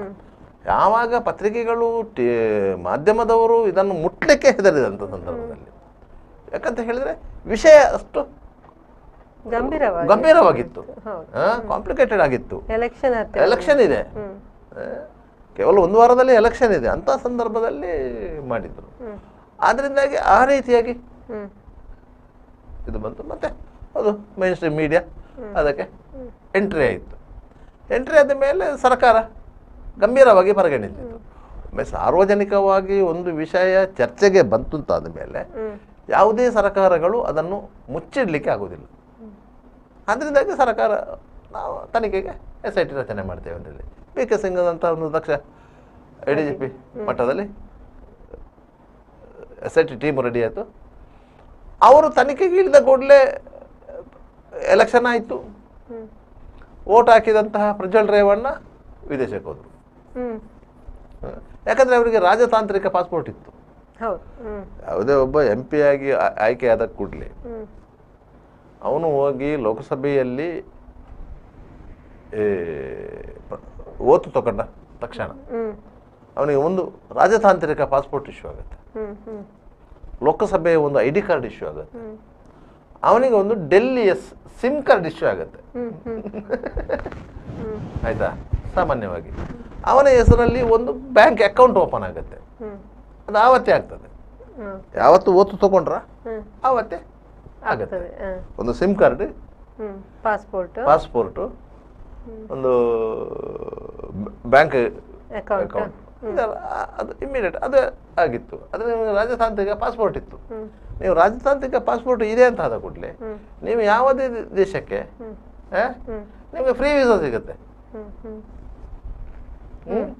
ಒಂದೇ ದಿವಸದಲ್ಲಿ ನಿಮಗೆ ವೀಸಾ ಸಿಗುತ್ತೆ, ಒಂದೇ ದಿವಸದಲ್ಲಿ ನಿಮಗೆ ಫ್ಲೈಟ್ ಟಿಕೆಟ್ ಅರೇಂಜ್ ಆಗ್ತದೆ. ಅದರಿಂದಾಗಿ ಅವರು ಬರ್ಲಿನ್ಗೆ ಇಲ್ಲಿಗೆ ಹೋದ್ರು. ಆಗ ತನಿಖೆ ಮಾಡಿದಂಥ SIT ಆಫೀಸರ್ಗಳು ಏನು ಮಾಡಿದ್ರು ಅಂತ ಹೇಳಿದರೆ, ಈಸ್ ಎ ಕ್ರಿಮಿನಲ್ ಒಫೆನ್ಸ್ ಅಲ್ಲಿ ಇನ್ವಾಲ್ವ್ ಆಗಿದ್ದವನು, ಅವನು ರಾಜತಾಂತ್ರಿಕ ಪಾಸ್ಪೋರ್ಟ್ನ ಮೂಲಕ ವಿದೇಶಕ್ಕೆ ಅವನ ಮೇಲೆ ಲುಕೌಟ್ ನೋಟಿಸನ್ನು ಹೊರಡಿಸುವಂಥ ಅನಿವಾರ್ಯತೆ ಇದೆ ಅಂತ ಹೇಳಿ ಎಲ್ಲ ಇದು ಮಾಡುವಾಗ ಅದಕ್ಕೆ ಕೆಲವೊಂದು ಕಾನೂನಿನ ತೊಡರುಗಳು ಎದುರಾಯಿತು. ಆ ಸಂದರ್ಭದಲ್ಲಿ ಅವರು ಏನು ಮಾಡಿದ್ರು, ಇವನು ರಾಜತಾಂತ್ರಿಕ ಪಾಸ್ಪೋರ್ಟನ್ನು ಕ್ಯಾನ್ಸಲ್ ಮಾಡಿಸಿದ್ರು. ಯಾವಾಗ ರಾಜತಾಂತ್ರಿಕ ಪಾಸ್ಪೋರ್ಟ್ ಕ್ಯಾನ್ಸಲ್ ಆಯ್ತಾ, ಇವ ಮತ್ತೆ ಅಲ್ಲಿ ನಿಲ್ಲುವಾಗಿಲ್ಲ, ಪಾಸ್ಪೋರ್ಟ್ ಕ್ಯಾನ್ಸಲ್ ಆಗಿದೆ, ವಾಪಸ್ ಬರಲೇಬೇಕು. ಅದರಿಂದ ರೇವಣ್ಣ ವಾಪಸ್ ಬಂದು ಇಲ್ಲಿ ಸಿಕ್ಕಾಕೊಂಡದ್ದು. ಅವ್ರನ್ನ ಅರೆಸ್ಟ್ ಮಾಡಿ ಕೊಟ್ಟು. ಇಷ್ಟೊತ್ತಿಗೆ ಇವ್ರಿಗೆ ಏನಾಯ್ತು ಗೊತ್ತಾ, ಯಾರಿಗೆ, ರೇವಣ್ಣನ ಫ್ಯಾಮಿಲಿ ಅವರಿಗೆ, ಪ್ರಜ್ವಲ್ ರೇವಣ್ಣ ಇದಾದ ಕೂಡಲೇ HD ರೇವಣ್ಣ ಆಗಲಿ, ಅವರ ಮಿಸಸ್ ಭವಾನಿ ರೇವಣ್ಣ ಆಗಲಿ, ಇವರೆಲ್ಲ ಏನು ಮಾಡಿದ್ರು ಗೊತ್ತಾ, ಈ ಕಂಪ್ಲೇಂಟ್ ಯಾರು ಅಂತ ಗೊತ್ತಾಗ್ಲಿಲ್ಲ ಇವರಿಗೆ. ಮನೆ ಕೆಲಸದವರು ಅಂತ ಹೇಳ್ತಾರೆ ಹೊರತು ಇವರಿಗೆ ಮನೆ ಕೆಲಸದವರು ಯಾರು ಅಂತೇಳಿ ಎಕ್ಸಾಕ್ಟ್ ಆಗಿ ಐಡೆಂಟಿಫೈ ಆಗಲಿಲ್ಲ ಆ ಸಂದರ್ಭದಲ್ಲಿ. ಯಾಕಂದ್ರೆ SIT ಅಧಿಕಾರಿಗಳು ಅವಳ ಹೆಸರನ್ನು ಹೈಡ್ ಮಾಡಿದ್ರು. FIR ಅಲ್ಲಿ ಹೆಸರು ತೋರಿಸಲಿಲ್ಲ, ಹೈಡ್ ಮಾಡಿದ್ರು. ಯಾಕಂದ್ರೆ ಅದು ವಿಟ್ನೆಸ್ ಪ್ರೊಟೆಕ್ಷನ್ ಆಕ್ಟ್ ಇತ್ತು, ಹೈಡ್ ಮಾಡ್ಬೋದು, ಅದರಲ್ಲಿ ತೋರಿಸಿದ್ರು. ಇವ್ರಾಗ ನಮ್ಮ ಮನೆಯಲ್ಲಿ ಎಷ್ಟೋ ಮಂದಿ ಹೆಂಗಸರು ಕೆಲಸ ಮಾಡ್ತಿದ್ರು ಅನ್ನೋಂಥ ಲಿಸ್ಟ್ ತೆಗೆದ್ರು. ಹಾಸನದಲ್ಲಿ ಒಂದು ಮನೆ ಇದೆ, ಒಳ್ಳೆಯದಲ್ಲಿ ಒಂದು ಮನೆ ಇದೆ, ಬೆಂಗಳೂರಲ್ಲಿ ಒಂದು ಮನೆ ಇದೆ, ಮತ್ತೊಂದು ಕಡೆ 4-5 ಮನೆಗಳಿವೆ. ಎಲ್ಲಿ ಏನು ಯಾವ ಮನೆಯಲ್ಲಿ ಕೆಲಸ ಮಾಡ್ತಿದ್ದವರು ಅಂತ. ಒಂದು ಮನೆಯಲ್ಲಿ ಕೇವಲ ಒಬ್ಬರು ಕೆಲಸ ಇದ್ದದ್ದಲ್ಲ, 4-5 ಮಂದಿ ಕೆಲಸ ಇದ್ದವರು ಇದ್ದಾರೆ. ಗಾರ್ಡನ್ ಕೆಲಸ ಮಾಡಲಿಕ್ಕೆ 1-2 ಮಂದಿ, ಮನೆ ಒಳಗೆ ಕೆಲಸ ಮಾಡಲಿಕ್ಕೆ 2, ಅಡಿಗೆ ಕೆಲಸ ಮಾಡಲಿಕ್ಕೆ, ಈ ರೀತಿಯಾಗಿ ಕೆಲಸದವ್ರು ಇದ್ದವರು. ಅಂದ್ರೆ ಅಷ್ಟು ಕೆಲಸದವರಲ್ಲಿ ಇವುಗಳು ಕಂಪ್ಲೇಂಟ್ ಯಾರು ಅಂತ ಗೊತ್ತಾಗ್ಲಿಲ್ಲ. ಯಾರು ನಮ್ಮಿಂದ ಬಿಟ್ಟು ಹೋದವರು ಯಾರಿದ್ದಾರೆ ಅಂತ ಆಲೋಚನೆ ಮಾಡಿದ್ರು. ಹಾಗೆ ಕೆಲವು ಹೆಸರುಗಳು ಬಂತು. ಆದ್ದರಿಂದಾಗಿ ಇವರ ಪರಿಚಯದವರು ಏನು ಮಾಡಿದ್ರು ಅಂತ ಹೇಳಿದ್ರೆ, ಇವರು ಹೇಳಿಕೊಟ್ಟ ಹೆಸರು ಅಡ್ರೆಸ್ ಇದ್ದಂಥವ್ರನ್ನ ಅವರು ಪರ್ಸನಲ್ ಆಗಿ ಹುಡುಕ್ಲಿಕ್ಕೆ ಹೋದ್ರು. ಹುಡುಕ್ಲಿಕ್ಕೆ ಹೋದಾಗ ಈ ವಿಕ್ಟಿಮು ಅವರು ಯಾರಂತ ಗೊತ್ತು, KR ಪೇಟೆ ಅವರಂತ ಗೊತ್ತಾಯ್ತು. ಅವರನ್ನು ಕರ್ಕೊಂಡು ಬಂದು ಅವ್ರದ್ದೊಂದು ತೋಟದ ಮನೆಯಲ್ಲಿ ಕೂರಿಸಿದ್ರು. ಅಲ್ಲಿಯ JDSನ ಮುಖಂಡರೊಬ್ಬರ ತೋಟದ ಮನೆಯಲ್ಲಿ. SIT ಅವರಿಗೆ ಏನಾಯ್ತು, ವಿಕ್ಟಿಮನ್ನ ಫರ್ದರ್ ಸ್ಟೇಟ್ಮೆಂಟ್ ಮಾಡ್ಬೇಕಂತ ಹೇಳಿದ್ರೆ ವಿಕ್ಟಿಮ್ ಇಲ್ಲ. ಆಗ ವಿಕ್ಟಿಮ್ ಅನ್ನು ಕರ್ಕೊಂಡು ಹೋಗಿದ್ದಾರೆ ಅಂತಾಯ್ತು. SIT ಅವರು ಇಮಿಡಿಯೇಟ್ KR ನಗರ ಪೊಲೀಸ್ ಸ್ಟೇಷನ್ ಅಲ್ಲಿ ಕಿಡ್ನಾಪ್ ಕೇಸ್ ರಿಜಿಸ್ಟರ್ ಮಾಡಿದ್ರು. ವಿಕ್ಟಿಮ್ ಇಲ್ಲ ಅಂತ, ವಿಕ್ಟಿಮ್ ಅನ್ನು ಯಾರೋ ಕಿಡ್ನಾಪ್ ಮಾಡಿದ್ದಾರೆ ಅಂತ. ಮತ್ತೆ ಅವರು ಬೆನ್ನತ್ತಿದ್ರು. ಈಗ ಪೊಲೀಸ್ ಫೋರ್ಸು ಪೂರ್ತಿಯಾಗಿ ಒಂದು ಕೇಸನ್ನ ಹಿಂದೆ ಬಿದ್ದರೆ ಯಾವ ಪಾತಾಳದಲ್ಲಿ ಅಡಗಿದ್ರು ಹುಡ್ಕೊಂಡು ಬರ್ತಾರೆ. ಅವರಿಗೆ ತಾಕತ್ತಿದೆ. ಮತ್ತೆ ಅವರನ್ನು ಆ ತೋಟದ ಮನೆಯಲ್ಲಿ ರೆಸ್ಕ್ಯೂ ಮಾಡಿದ್ರು. ಅದರ ನಂತರ ಅವರ ಜೀವಕ್ಕೆ ಅಪಾಯ ಇದೆ ಅಂತೇಳಿ ಇಡೀ SIT ಟೀಮು ಅವರಿಗೊಂದು ಪ್ರೊಟೆಕ್ಷನ್ ಕೊಟ್ಟಿತ್ತು. ವಿಕ್ಟಿಮ್ನ ಗಂಡ, ವಿಕ್ಟಿಮ್ನ ಮಕ್ಕಳು, ಇವರೆಲ್ಲರಿಗೂ ಪೊಲೀಸ್ ಪ್ರೊಟೆಕ್ಷನ್ ಕೊಟ್ಟಿದ್ರು. ಅವರು ಎಲ್ಲಿ ಹೋಗೋದಾದ್ರು, ಯಾಕಂದ್ರೆ ಪೊಲೀಸರ ಸುಪರ್ದಲ್ಲಿದ್ದರೆ ಅವ್ರು ಕೆಲಸ ಮಾಡಿ ಊಟ ಮಾಡಬೇಡವಾ, ಅವರನ್ನ ಯಾರು ಸಾಕ್ತಾರೆ. ಆದರೂ ಪೊಲೀಸರು ಅವರಿಗೆ ಬೇರೆ ಬೇರೆ ರೀತಿಯಲ್ಲಿ ಅವ್ರು ಎಲ್ಲಿ ಕೆಲಸಕ್ಕೆ ಹೋಗ್ತಾರೆ, ಎಲ್ಲಿ ಎಷ್ಟೊತ್ತಿಗೆ ಬರ್ತಾರೆ, ಮನೆಗೆ ತಗೊಂಡು ಆ ರೀತಿಯಾಗಿ ಒಂದು ವ್ಯವಸ್ಥೆ ಮಾಡಿದ್ರು. ಇದರಿಂದಾಗಿ SITಯ ಕಣ್ಗಾವನಲ್ಲೇ ಆ ವಿಕ್ಟಿಮ್ ಇದ್ದಿದ್ರಿಂದ ವಿಕ್ಟಿಮ್ ಅನ್ನು ಇವರಿಗೆ ಟಚ್ ಮಾಡ್ಲಿಕ್ಕೆ ಆಗ್ಲಿಲ್ಲ. ಕೇಸ್ ಟ್ರಯಲ್ಗೆ ಬರೋ 1.5 ವರ್ಷದ ಹಿಂದೆ ಅದ ಪ್ರಕರಣ ಇದೆ. ಆಯ್ತಾ, ಈ ಕೇಸನ್ನು ಟ್ರಯಲ್ಗೆ ತಗೊಂಡ, ಯಾಕಂದ್ರೆ ಬೇಲ್ ಅಪ್ಲಿಕೇಶನ್ ಎಲ್ಲ ರಿಜೆಕ್ಟ್ ಆಗಿತ್ತು. ಅದರಿಂದ ಟ್ರಯಲ್ಗೆ ತೆಗೆದಂತ ತೀರ್ಮಾನ ಟ್ರಯಲ್ಗೆ ತೆಗೆದಾಗ ಇವರಿಗೆ ವಿಕ್ಟಿಮ್ ಕೈಗೆ ಸಿಗ್ಲಿಲ್ಲ. ಇವರಿಗೆ ರೇವಣ್ಣ ಫ್ಯಾಮಿಲಿಗೆ ವಿಕ್ಟಿಮು ಹತ್ತಿರಕ್ಕೆ ಸಿಗ್ತಾ ಇದ್ರೆ ಇವರ ವಕೀಲರನ್ನು ಇದು ಮಾಡಿ ಅವ್ರನ್ನೇನು ಮಾತುಕತೆ ಮಾಡಿಸ್ತಾ ಇದ್ರೆ ಏನೋ ಅದು ಆಗಲಿಲ್ಲ. ಆದ್ದರಿಂದ ವಿಕ್ಟಿಮು SIT ಒಟ್ಟಿಗೆ ಗಟ್ಟಿಯಾಗಿ ನಿಂತುಕೊಂಡಿರೋದ್ರಲ್ಲಿ SIT ಡಿಜೆ ಅವರು ಮೊನ್ನೆ ಸ್ಟ್ರಾಂಗ್ ಆಗಿದ್ದರಿಂದ ಕೇಸ್ ಈ ರೀತಿ ಆಗಿತ್ತು. SIT ಚೀಫು BK ಸಿಂಗ್ ಅವರು ಮೊನ್ನೆ ಹೇಳ್ತಾ ಇದ್ರು, ವಿಕ್ಟಿಮ್ ಸ್ಟ್ರಾಂಗ್ ಆಗಿದ್ದರಿಂದ ನಮಗೆ ಅದು ಸುಲಭ ಆಯಿತು, ಇಂಥ ಒಂದು ವರ್ಡಿಕ್ಟ್ ಬರಲಿಕ್ಕೆ ಸಾಧ್ಯ ಆಯಿತು ಅಂತ ಹೇಳಿ. ಸರ್, ಈಗ ಜನಪ್ರತಿನಿಧಿಗಳ ಕೋರ್ಟಲ್ಲಿ ಜೀವಾವಧಿ ಶಿಕ್ಷೆ ಅಂತ ಆಗಿದೆ, ಅಂದ್ರೆ ಜೀವನ ಪರ್ಯಂತ ಪ್ರಜ್ವಲ್ ರೇವಣ್ಣ ಜೈಲಿನಲ್ಲಿ ಇರಬೇಕಾಗ್ತದ ಅಂತ. ಅದರಲ್ಲಿ ಬೇರೆ ಬೇರೆ ರೀತಿಯ ವ್ಯಾಖ್ಯಾನಗಳಿವೆ. ಈಗ ಪ್ರಜ್ವಲ್ ರೇವಣ್ಣನಿಗೆ 34 ವರ್ಷ ಆಯ್ತಾ. ಇವನಿಗೆ ಜೀವಾವಧಿ ಶಿಕ್ಷೆ ಅಂತ ಹೇಳಿದ್ರೆ ನಮಗೆ ಹಿಂದಿನ ಇದರಲ್ಲಿ ಹೇಗಿತ್ತು ಅಂತ ಹೇಳಿದ್ರೆ 14 ವರ್ಷ ಶಿಕ್ಷೆಗಳು ಅಂತ ಹೇಳಿ, ಈಗಲೂ ಇರೋದು 14 ವರ್ಷ ಶಿಕ್ಷೆ. ಆದರೆ ಅದು ಕನ್ವಿಕ್ಟೆಡ್ ಅಂತ ಹೇಳಿ 10 ವರ್ಷ ಅಂತ ಬರೆಯೋದು, 14 ವರ್ಷ ಅಂತ ಬರೆಯುವುದಿಲ್ಲ. ಜೀವಾವಧಿ ಅಂತ ಹೇಳಿದ್ರೆ ಟಿಲ್ ಟು ಡೆತ್ ಅಂತ ಬರೀತಾರೆ, ಸಾಯುವವರೆಗೆ. ನಾವು ಅದನ್ನೊಮ್ಮೆ ಇದು ಮಾಡುವಾಗ ಜೀವಿತಾವಧಿ ಶಿಕ್ಷೆ ಅಂತ ಮಾಡ್ತಾ ಇದ್ದೇವೆ. ಜೀವಿತಾವಧಿ ಶಿಕ್ಷೆ ಅಂತ ಹೇಳಿ ನಿಮಗೆ ಜೀವಾವಧಿ ಶಿಕ್ಷೆ ಅಂತ ಹೇಗೆ ಆಗ್ತದೆ ಅಂತ ಹೇಳಿದ್ರೆ, ನಿಮಗೆ ಸುರುವಿನ 5 ವರ್ಷ, ಕನ್ವಿಕ್ಷನ್ ಪೀರಿಯಡ್ನ ಸುರುವಿನ 5 ವರ್ಷ ಯಾವುದಾದ್ರೂ ಒಂದು ಸೆಂಟ್ರಲ್ ಜೈಲಲ್ಲಿ ಇರ್ತಾರೆ. ಈಗ ಇವರು ಈಗ ಪರಪನಗರ ಜೈಲಲ್ಲಿ ಇರ್ತಾರೆ. ಒಂದು ಪರಪನಗರ ಜೈಲು ಇಲ್ಲದಿದ್ರೆ ಮೈಸೂರು ಜೈಲು, ಮೈಸೂರು ಜೈಲು ಇಲ್ಲದ್ರೆ ಧಾರವಾಡ ಜೈಲು, ಇಲ್ಲದ್ರೆ ಗುಲ್ಬರ್ಗ ಜೈಲು, ಇಲ್ಲದ್ರೆ ಹಿಂಡಲಗ ಜೈಲು, ಇದೆಲ್ಲ ಸೆಂಟ್ರಲ್ ಜೈಲುಗಳು. ಶಿವಮೊಗ್ಗ ಜೈಲು ಸ್ಟಾರ್ಟಿಂಗ್ 5 ವರ್ಷ ಅಲ್ಲ, ಇದೆಲ್ಲ ಸೆಂಟ್ರಲ್ ಜೈಲುಗಳು, ಕನ್ವಿಕ್ಟೆಡ್ ಪ್ರಿಸನರ್ಸ್ ಅನ್ನ ಇಟ್ಟುಕೊಳ್ಳುವಂತ ಜೈಲುಗಳು. ಆ ಜೈಲಲ್ಲಿ ನಿಮಗೆ ಅವರಿಗೆ ಕೆಲಸ ಮಾಡಲಿಕ್ಕೆ ಅನುಕೂಲ ಆಗುವಂತ ಎಲ್ಲ ಫೆಸಿಲಿಟಿಗಳು ಇರ್ತದೆ. ಕೆಲಸ ಮಾಡ್ಲಿಕ್ಕೆ ಅವನು ಕೆಲಸ ಮಾಡಬೇಕು, ಅವನ ಧರ್ಮಕ್ಕೆ ಊಟ ಕೊಡ್ತಾರೆ. ಜೈಲಿನ ಒಳಗಿನ ಕೆಲಸಗಳು ಅವನು ಫರ್ನಿಚರ್ ವರ್ಕ್ ಮಾಡ್ಬೋದು, ಬಡಗಿ ಕೆಲಸ ಮಾಡ್ಬೋದು, ಅವ್ನು ನೇಯ್ಗೆ ಕೆಲಸ ಮಾಡ್ಬೋದು, ಅವನು ತೋಟಗಾರಿಕೆ ಮಾಡ್ಬೋದು, ಟೈಲರ್ ಆದ್ರೆ ಟೈಲರಿಂಗ್ ಮಾಡ್ಬೋದು, ಲೇತ್ ವರ್ಕ್ ಮಾಡುವವನಾದ್ರೆ ಲೇತ್ ವರ್ಕ್ ಮಾಡ್ಬೋದು. ಅದಕ್ಕೆ ಎಲ್ಲ ವ್ಯವಸ್ಥೆಗಳಿದೆ ಜೈಲಿನ ಒಳಗೆ ಆಯ್ತಾ. ಅವರಿಗೆ ದಿವಸಕ್ಕೆ 500 ಚಿಲ್ಲರೆ ರೂಪಾಯಿನೂ ಸಂಬಳ ಇದೆ, ಕೂಲಿ ಇದೆ. ಆಯ್ತಾ. ಅವರಿಗೆ ಅಲ್ಲಿ ಕ್ಯಾಂಟೀನ್ ಇದೆ, ಅವರಿಗೆ ಬೇಕಾದ ಸೊತ್ತುಗಳನ್ನು ಪರ್ಚೇಸ್ ಮಾಡೋದು. ಅವರಿಗೆ ತಿಂಗಳಿಗೆ ಒಮ್ಮೆ ಕೂಪನ್ ಕೊಡ್ತಾರೆ, ಇಷ್ಟು ರೂಪಾಯಿದಂತ ಕೂಪನ್ ಕೊಡ್ತಾರೆ. ಆ ಕೂಪನನ್ನು ಕ್ಯಾಂಟೀನಿಗೆ ಕೊಟ್ಟು ಅವರಿಗೆ ಬೇಕಾದ ಸೋಪು, ಬ್ರಷು, ಅಗತ್ಯ ವಸ್ತು, ಹೌದು, ಯಾವುದು ಬ್ರೆಡ್ಡು, ಬಿಸ್ಕಿಟು ಇಂಥದ್ದನ್ನೆಲ್ಲ ತಗೊಳ್ಬೋದು. ಇಲ್ಲ ಅಕ್ಕಿ ಸಿಗುತ್ತೆ, ಬೇರೆ ಬೇರೆ ಸಾಂಬಾರು ಪದಾರ್ಥಗಳು ಸಿಗ್ತದೆ. ಅದನ್ನು ತಗೊಂಡು ನೀವು ಇಂಡಿಪೆಂಡೆಂಟ್ ಆಗಿ ಅಡಿಗೆ ಮಾಡ್ಲಿಕ್ಕೆ ಗೊತ್ತಿದ್ರೆ ಅಡಿಗೆ ಆಗೂ ಇದೆ, ಎಲ್ಲ ವ್ಯವಸ್ಥೆ ಇದೆ ನಿಮ್ಗೆ. ಮನೆಯಿಂದ ಜೈಲಲ್ಲಿ ಇದ್ದೇನೆ ಅಂತ ಜೈಲು ಅಂತ ಹೇಳಿ ಒಳ್ಳೆ ಅಡುಗೆ ಕೆಲಸದವನ ಅಂತ ಅಡುಗೆ ಗೊತ್ತಿದ್ರೆ ಅವನಿಗೆ ಜೈಲು ಆರಾಮ, PG ತರ ಆ ರೀತಿ ಕೆಲಸಕ್ಕೆ ಹೋಗು, ಊಟ ಮಾಡು, ಅದಕ್ಕೆ ಅವನು ಪೇ ಮಾಡಬೇಕು. ಅದು ಇವನ ಸಂಬಳದಿಂದ ಕಟ್ಟಾಗುತ್ತದೆ. ದಿವಸಕ್ಕೆ 525 ರೂಪಾಯಿ ಏನು ಸಿಗ್ತದಲ್ಲ, ಅದು ಕಟ್ಟಾಗುತ್ತದೆ. ಉಳಿದ ಹಣ ಅವನ ಅಕೌಂಟಲ್ಲಿ ಇರ್ತದೆ, ಲೆಕ್ಕದಲ್ಲಿ ಇರ್ತದೆ.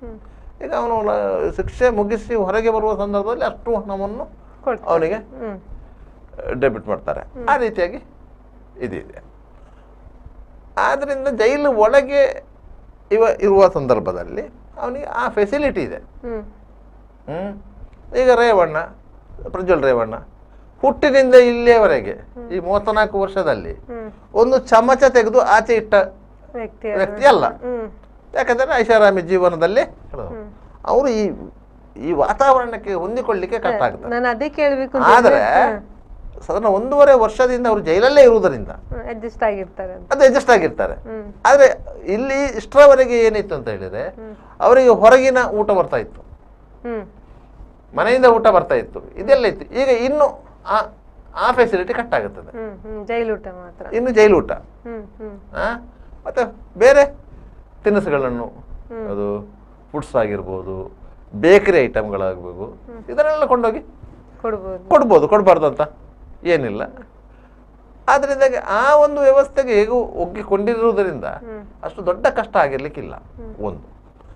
ಎರಡನೇದು, ಜೈಲು ಅಂದರೆ ಮನ ಪರಿವರ್ತನೆಯಾಗುವಂಥ ಸ್ಥಳ ಅಂತ ಹೇಳಿ. ಮತ್ತು ಕನ್ವಿಕ್ಟೆಡ್ಗಳೆಲ್ಲ ಒಂದೇ ಕಡೆಯಲ್ಲಿ ಇರ್ತಾರೆ. ಎಲ್ಲರೂ ಅವರವರ ಕಷ್ಟ ಸುಖಗಳನ್ನು ಹಂಚಿಕೊಳ್ಳುವಂಥವರೇ ಇರೋದು. ಎಲ್ಲರೂ ಸಮಾನ ದುಃಖಿಗಳು, ಅದರಲ್ಲಿ ವಿಶೇಷ ಏನಿಲ್ಲ. ಇಸ್ ಎ VIP ಕೈದಿ ಆಗಿದ್ದರಿಂದ ಇವರಿಗೆ ಸ್ಪೆಷಲ್ ಬ್ಯಾರಕ್ ಇದು ಮಾಡ್ತಾರೆ. ಈ ಸ್ಪೆಷಲ್ ಬ್ಯಾರಕಲ್ಲಿ ಬೇರೆ ಬೇರೆ ಕೈದಿಗಳು ಇದ್ದಾರೆ. ಬೇರೆ ಬೇರೆ ಆಗಿರ್ಬೋದು, ಕಷ್ಟಗಳು ಒಂದೇ, ಸಮಾನ ದುಃಖಿಗಳು, ಅದರಲ್ಲಿ ಡೌಟ್ ಏನಿಲ್ಲ. ಅದೇ ಕನ್ವಿಕ್ಟೆಡ್ ಅಂತ ಹೇಳಿದ ಕೂಡಲೇ ಇಡೀ ಎಂಟೈರ್ ಲೈಫ್ ಅದಲ್ಲಿಗೆ ಸ್ಪಾಯ್ಲ್ ಆಯಿತು. ಮಾಡಿದ ಅಪರಾಧಕ್ಕಾಗಿ ಅಂತ ಒಂದು. ಆದ್ರೆ ಈಗ ಇಲ್ಲಿ ಇವರು ಪ್ರಜ್ವಲ್ ರೇವಣ್ಣ ಪ್ರಭಾವಿ ವ್ಯಕ್ತಿ, ರಾಜಕೀಯ ಮುಖಂಡ, ಮಾಜಿ ಸಂಸದ, ಅಲ್ಲದೆ ಅವ್ರದ್ದು ಫ್ಯಾಮಿಲಿ ಅಷ್ಟು ದೊಡ್ಡ ಇದಿರೋದ್ರಿಂದ, ಪ್ರಭಾವ ಇರೋದ್ರಿಂದ ಏನಾದ್ರೂ ಸ್ಪೆಷಲ್ ರೂಮ್ ಏನಾದ್ರೂ ಇರ್ಬೋದು, VIP ಟ್ರೀಟ್ಮೆಂಟ್ ಏನಾದ್ರೂ ಸಿಗ್ಬೋದು? ಅಂಡರ್ ಟ್ರಯಲ್ಗೆ ಮಾತ್ರ ನಿಮ್ಗೆ ಅಂತಹ ಒಂದು ವ್ಯವಸ್ಥೆಗಳನ್ನ ನೀವು ಮಾಡ್ಕೋಬಹುದು, ಮಾಡಬಾರ್ದು ಅಂತೆಲ್ಲ. ಅದು ಸಹ ಕಾನೂನಲ್ಲಿ ಅವಕಾಶ ಇಲ್ಲ. ಕಾನೂನಲ್ಲಿ ಎಲ್ರೂ ಒಂದೇ. ಆದ್ರೆ ಜಯಲಲಿತಾ ಇರುವಾಗ ಇದೇ ಪರಪ್ಪನಗ್ರಹಾರದಲ್ಲಿ, ಶಶಿಕಲಾ ಇರುವಾಗ ಪರಪ್ಪನಗ್ರಹಾರದಲ್ಲಿ ಅವರಿಗೆಲ್ಲ ಸ್ಪೆಷಲ್ ಟ್ರೀಟ್ಮೆಂಟ್ ಎಲ್ಲ ಮಾಡಿದ್ದಾರೆ. ಹಾಗೇನಾ ಜೈಲು ಅಧಿಕಾರಿಗಳು ಆ ಮಟ್ಟದಲ್ಲಿ ದುಡ್ಡು ತಗೊಂಡು 2 ಕೋಟಿ ತಗೊಂಡಿದ್ರು ಒಬ್ರು IG, ಆ ಮಟ್ಟದಲ್ಲಿ ದುಡ್ಡು ತಗೊಂಡು ಆ ವ್ಯವಸ್ಥೆ ಮಾಡಿದ್ರು. ಆದರೆ ಕನ್ವಿಕ್ಟೆಡ್ಗಳಿಗೆ ಆ ರೀತಿ ವ್ಯವಸ್ಥೆ ಮಾಡಲಿಕ್ಕೆ ಹೋದ್ರೆ ಅದು ಹೊರಬ ಜಗತ್ತಿಗೆ ಗೊತ್ತಾಗತ್ತೆ. ಅದರಿಂದ ಯಾರು ರಿಸ್ಕ್ ತಗೊಳ್ಳಿಕ್ಕೆ ಹೋಗುದಿಲ್ಲ. ನಾರ್ಮಲಿ ಬೇರೆ ಕೈದಿಗಳಾಗಿ ಬೇರೆ ಕೈದಿಗಳಾಗಿ ಇವರು ಇರ್ಬೇಕು. ಏನು ಸ್ಪೆಷಲ್ ಟ್ರೀಟ್ಮೆಂಟ್ ಇರುವುದಿಲ್ಲ ಅಥವಾ VIP ಟ್ರೀಟ್ ಮಾಡುದಿಲ್ಲ ಅಂತ. ನೀವು ಅಲ್ಲಿ ಕೂಲಿ ಮಾಡ್ಲೇಬೇಕು, ಸಜ್ಜಾ ಯಾವ್ದಾದ್ರು ಒಂದು ನಮ್ಗೆ ಗೊತ್ತಿದ್ದ ಕೂಲಿ ಏನ್ ಕೆಲಸ ಮಾಡ್ತೇವೆ. ಅಂದ್ರೆ ಈಗ ಜೈಲಿನಲ್ಲಿ ಅವ್ರ ಅಧೀಕ್ಷಕರು ಹೇಳಿದ್ದನ್ನು ಮಾಡ್ಲೇಬೇಕು. ನಿಮ್ಗೆ ಯಾವ್ದಾದ್ರು ಒಂದು ಕೆಲಸ ಗೊತ್ತಿದ್ದರೆ, ಗೊತ್ತಿಲ್ಲ ಇದ್ರೆ ನೀವು ಅಲ್ಲಿ ಟ್ರೈನಿ 1 ವರ್ಷ ನೀವು ಟ್ರೈನಿಯಲ್ಲಿ 1 ವರ್ಷದಲ್ಲಿ ನೀವು ಟ್ರೈನಿ ಆಗಿ ಅಲ್ಲಿ ಕೆಲಸ ಕಲಿಬೇಕು. ಒಂದು ಪ್ರಿಂಟಿಂಗ್ ಕೆಲಸ ಕಲಿಬೇಕು, ಯಾವ್ದಾದ್ರು ಒಂದು ಕೆಲಸ ಪ್ರಿಂಟಿಂಗ್ ಕೆಲಸ ಕಲಿಬೇಕು. ಇಲ್ಲದ್ರೆ ನೀವು ಇದು ಯಾವುದು ಅಡಿಗೆ ಕೆಲಸ ಕಲಿಬೇಕು, ಇಲ್ಲ ನೀವು ನೇಯ್ಗೆ ಕೆಲಸ ಕಲಿಬಹುದು, ಇಲ್ಲದ್ರೆ ಕಾರ್ಪೆಂಟರ್ ಕೆಲಸ ಕಲಿಬಹುದು. ಏನಿಲ್ಲದ್ರೆ ಹೇಗೂ ಕೃಷಿಕರು, ರೈತರ ಮಕ್ಕಳು, ಮಣ್ಣಿನ ಮಕ್ಕಳು. ಆದ್ರಿಂದಾಗಿ ತೋಟಗಾರಿಕೆ ಅಂದ್ರೆ ಮಾಡ್ಬೋದಲ್ಲ, ಗಿಡಗಳಿಗೆ ನೀರು ಹಾಕೋದು, ಇದನ್ನಾದ್ರೂ ಮಾಡ್ಬೋದು, ಬದುಕೆ ತುಂಬಬಹುದು, ಇದನ್ನೆಲ್ಲ ಮಾಡ್ಬೋದು. ಮಾಡ್ಲಿಕ್ಕೆ ಬಾರದಂತ ಇಲ್ಲ, ಇಂಥ ಕೆಲಸವನ್ನು ಮಾಡ್ಬೋದು. ಆದ್ರೆ ನಾವು ಕೆಲಸ ಮಾಡೋದಿಲ್ಲ ಅಂತ ಹೇಳುವ ಹಾಗೆ ಇಲ್ಲ, ಮಾಡ್ಲೇಬೇಕು. ಅದ್ರೀಗ ಕೆಲಸ ಅವರಿಗೆ 525 ರೂಪಾಯಿ ದಿನಗೂಲಿ ಕೊಡ್ತಾರೆ ಅಂತ ಹೇಳಿದ್ರಲ್ಲ ನೀವು, ಅದೇ ರೀತಿ ಅವರಿಗೆ ಟೈಮಿಂಗ್ಸ್ ಅಂತ ಏನಾದ್ರು ಇರ್ತದೆ? ಎಷ್ಟು ಟೈಮ್? ಸಂಜೆ. ಈಗ ನಾರ್ಮಲ್ ಕೂಲಿ ಕೆಲಸಗಾರರು ಯಾವ ರೀತಿ ಹೊರಗಡೆ ಇರ್ತಾರೆ ಅದೇ ರೀತಿ ಹಾಗೆ ಹೊರಗಡೆ ಇರ್ತಾರೆ. ಅದು ಸಾಧಾರಣ ನಿಮ್ಗೆ 5 ವರ್ಷದವರೆಗೆ ಆ ರೀತಿಯ ರೆಸ್ಟ್ರಿಕ್ಷನ್ಸ್. 5 ವರ್ಷದ ನಂತರ ಅವರಿಗೆ ಮತ್ತೆ 5 ವರ್ಷ ಈ ಓಪನ್ ಜೈಲ್ ಅಂತ ಇದೆ, ಮುಕ್ತ ಬಯಲು ಬಂದಿಖಾನೆ ಅಂತ ಹೇಳಿ ರಾಮನಗರದಲ್ಲಿ ಇದೆ. ರಾಮನಗರದಲ್ಲಿ ಇದೆ ಬಯಲು ಬಂದಿಖಾನೆ ಅಂತ ಹೇಳಿ.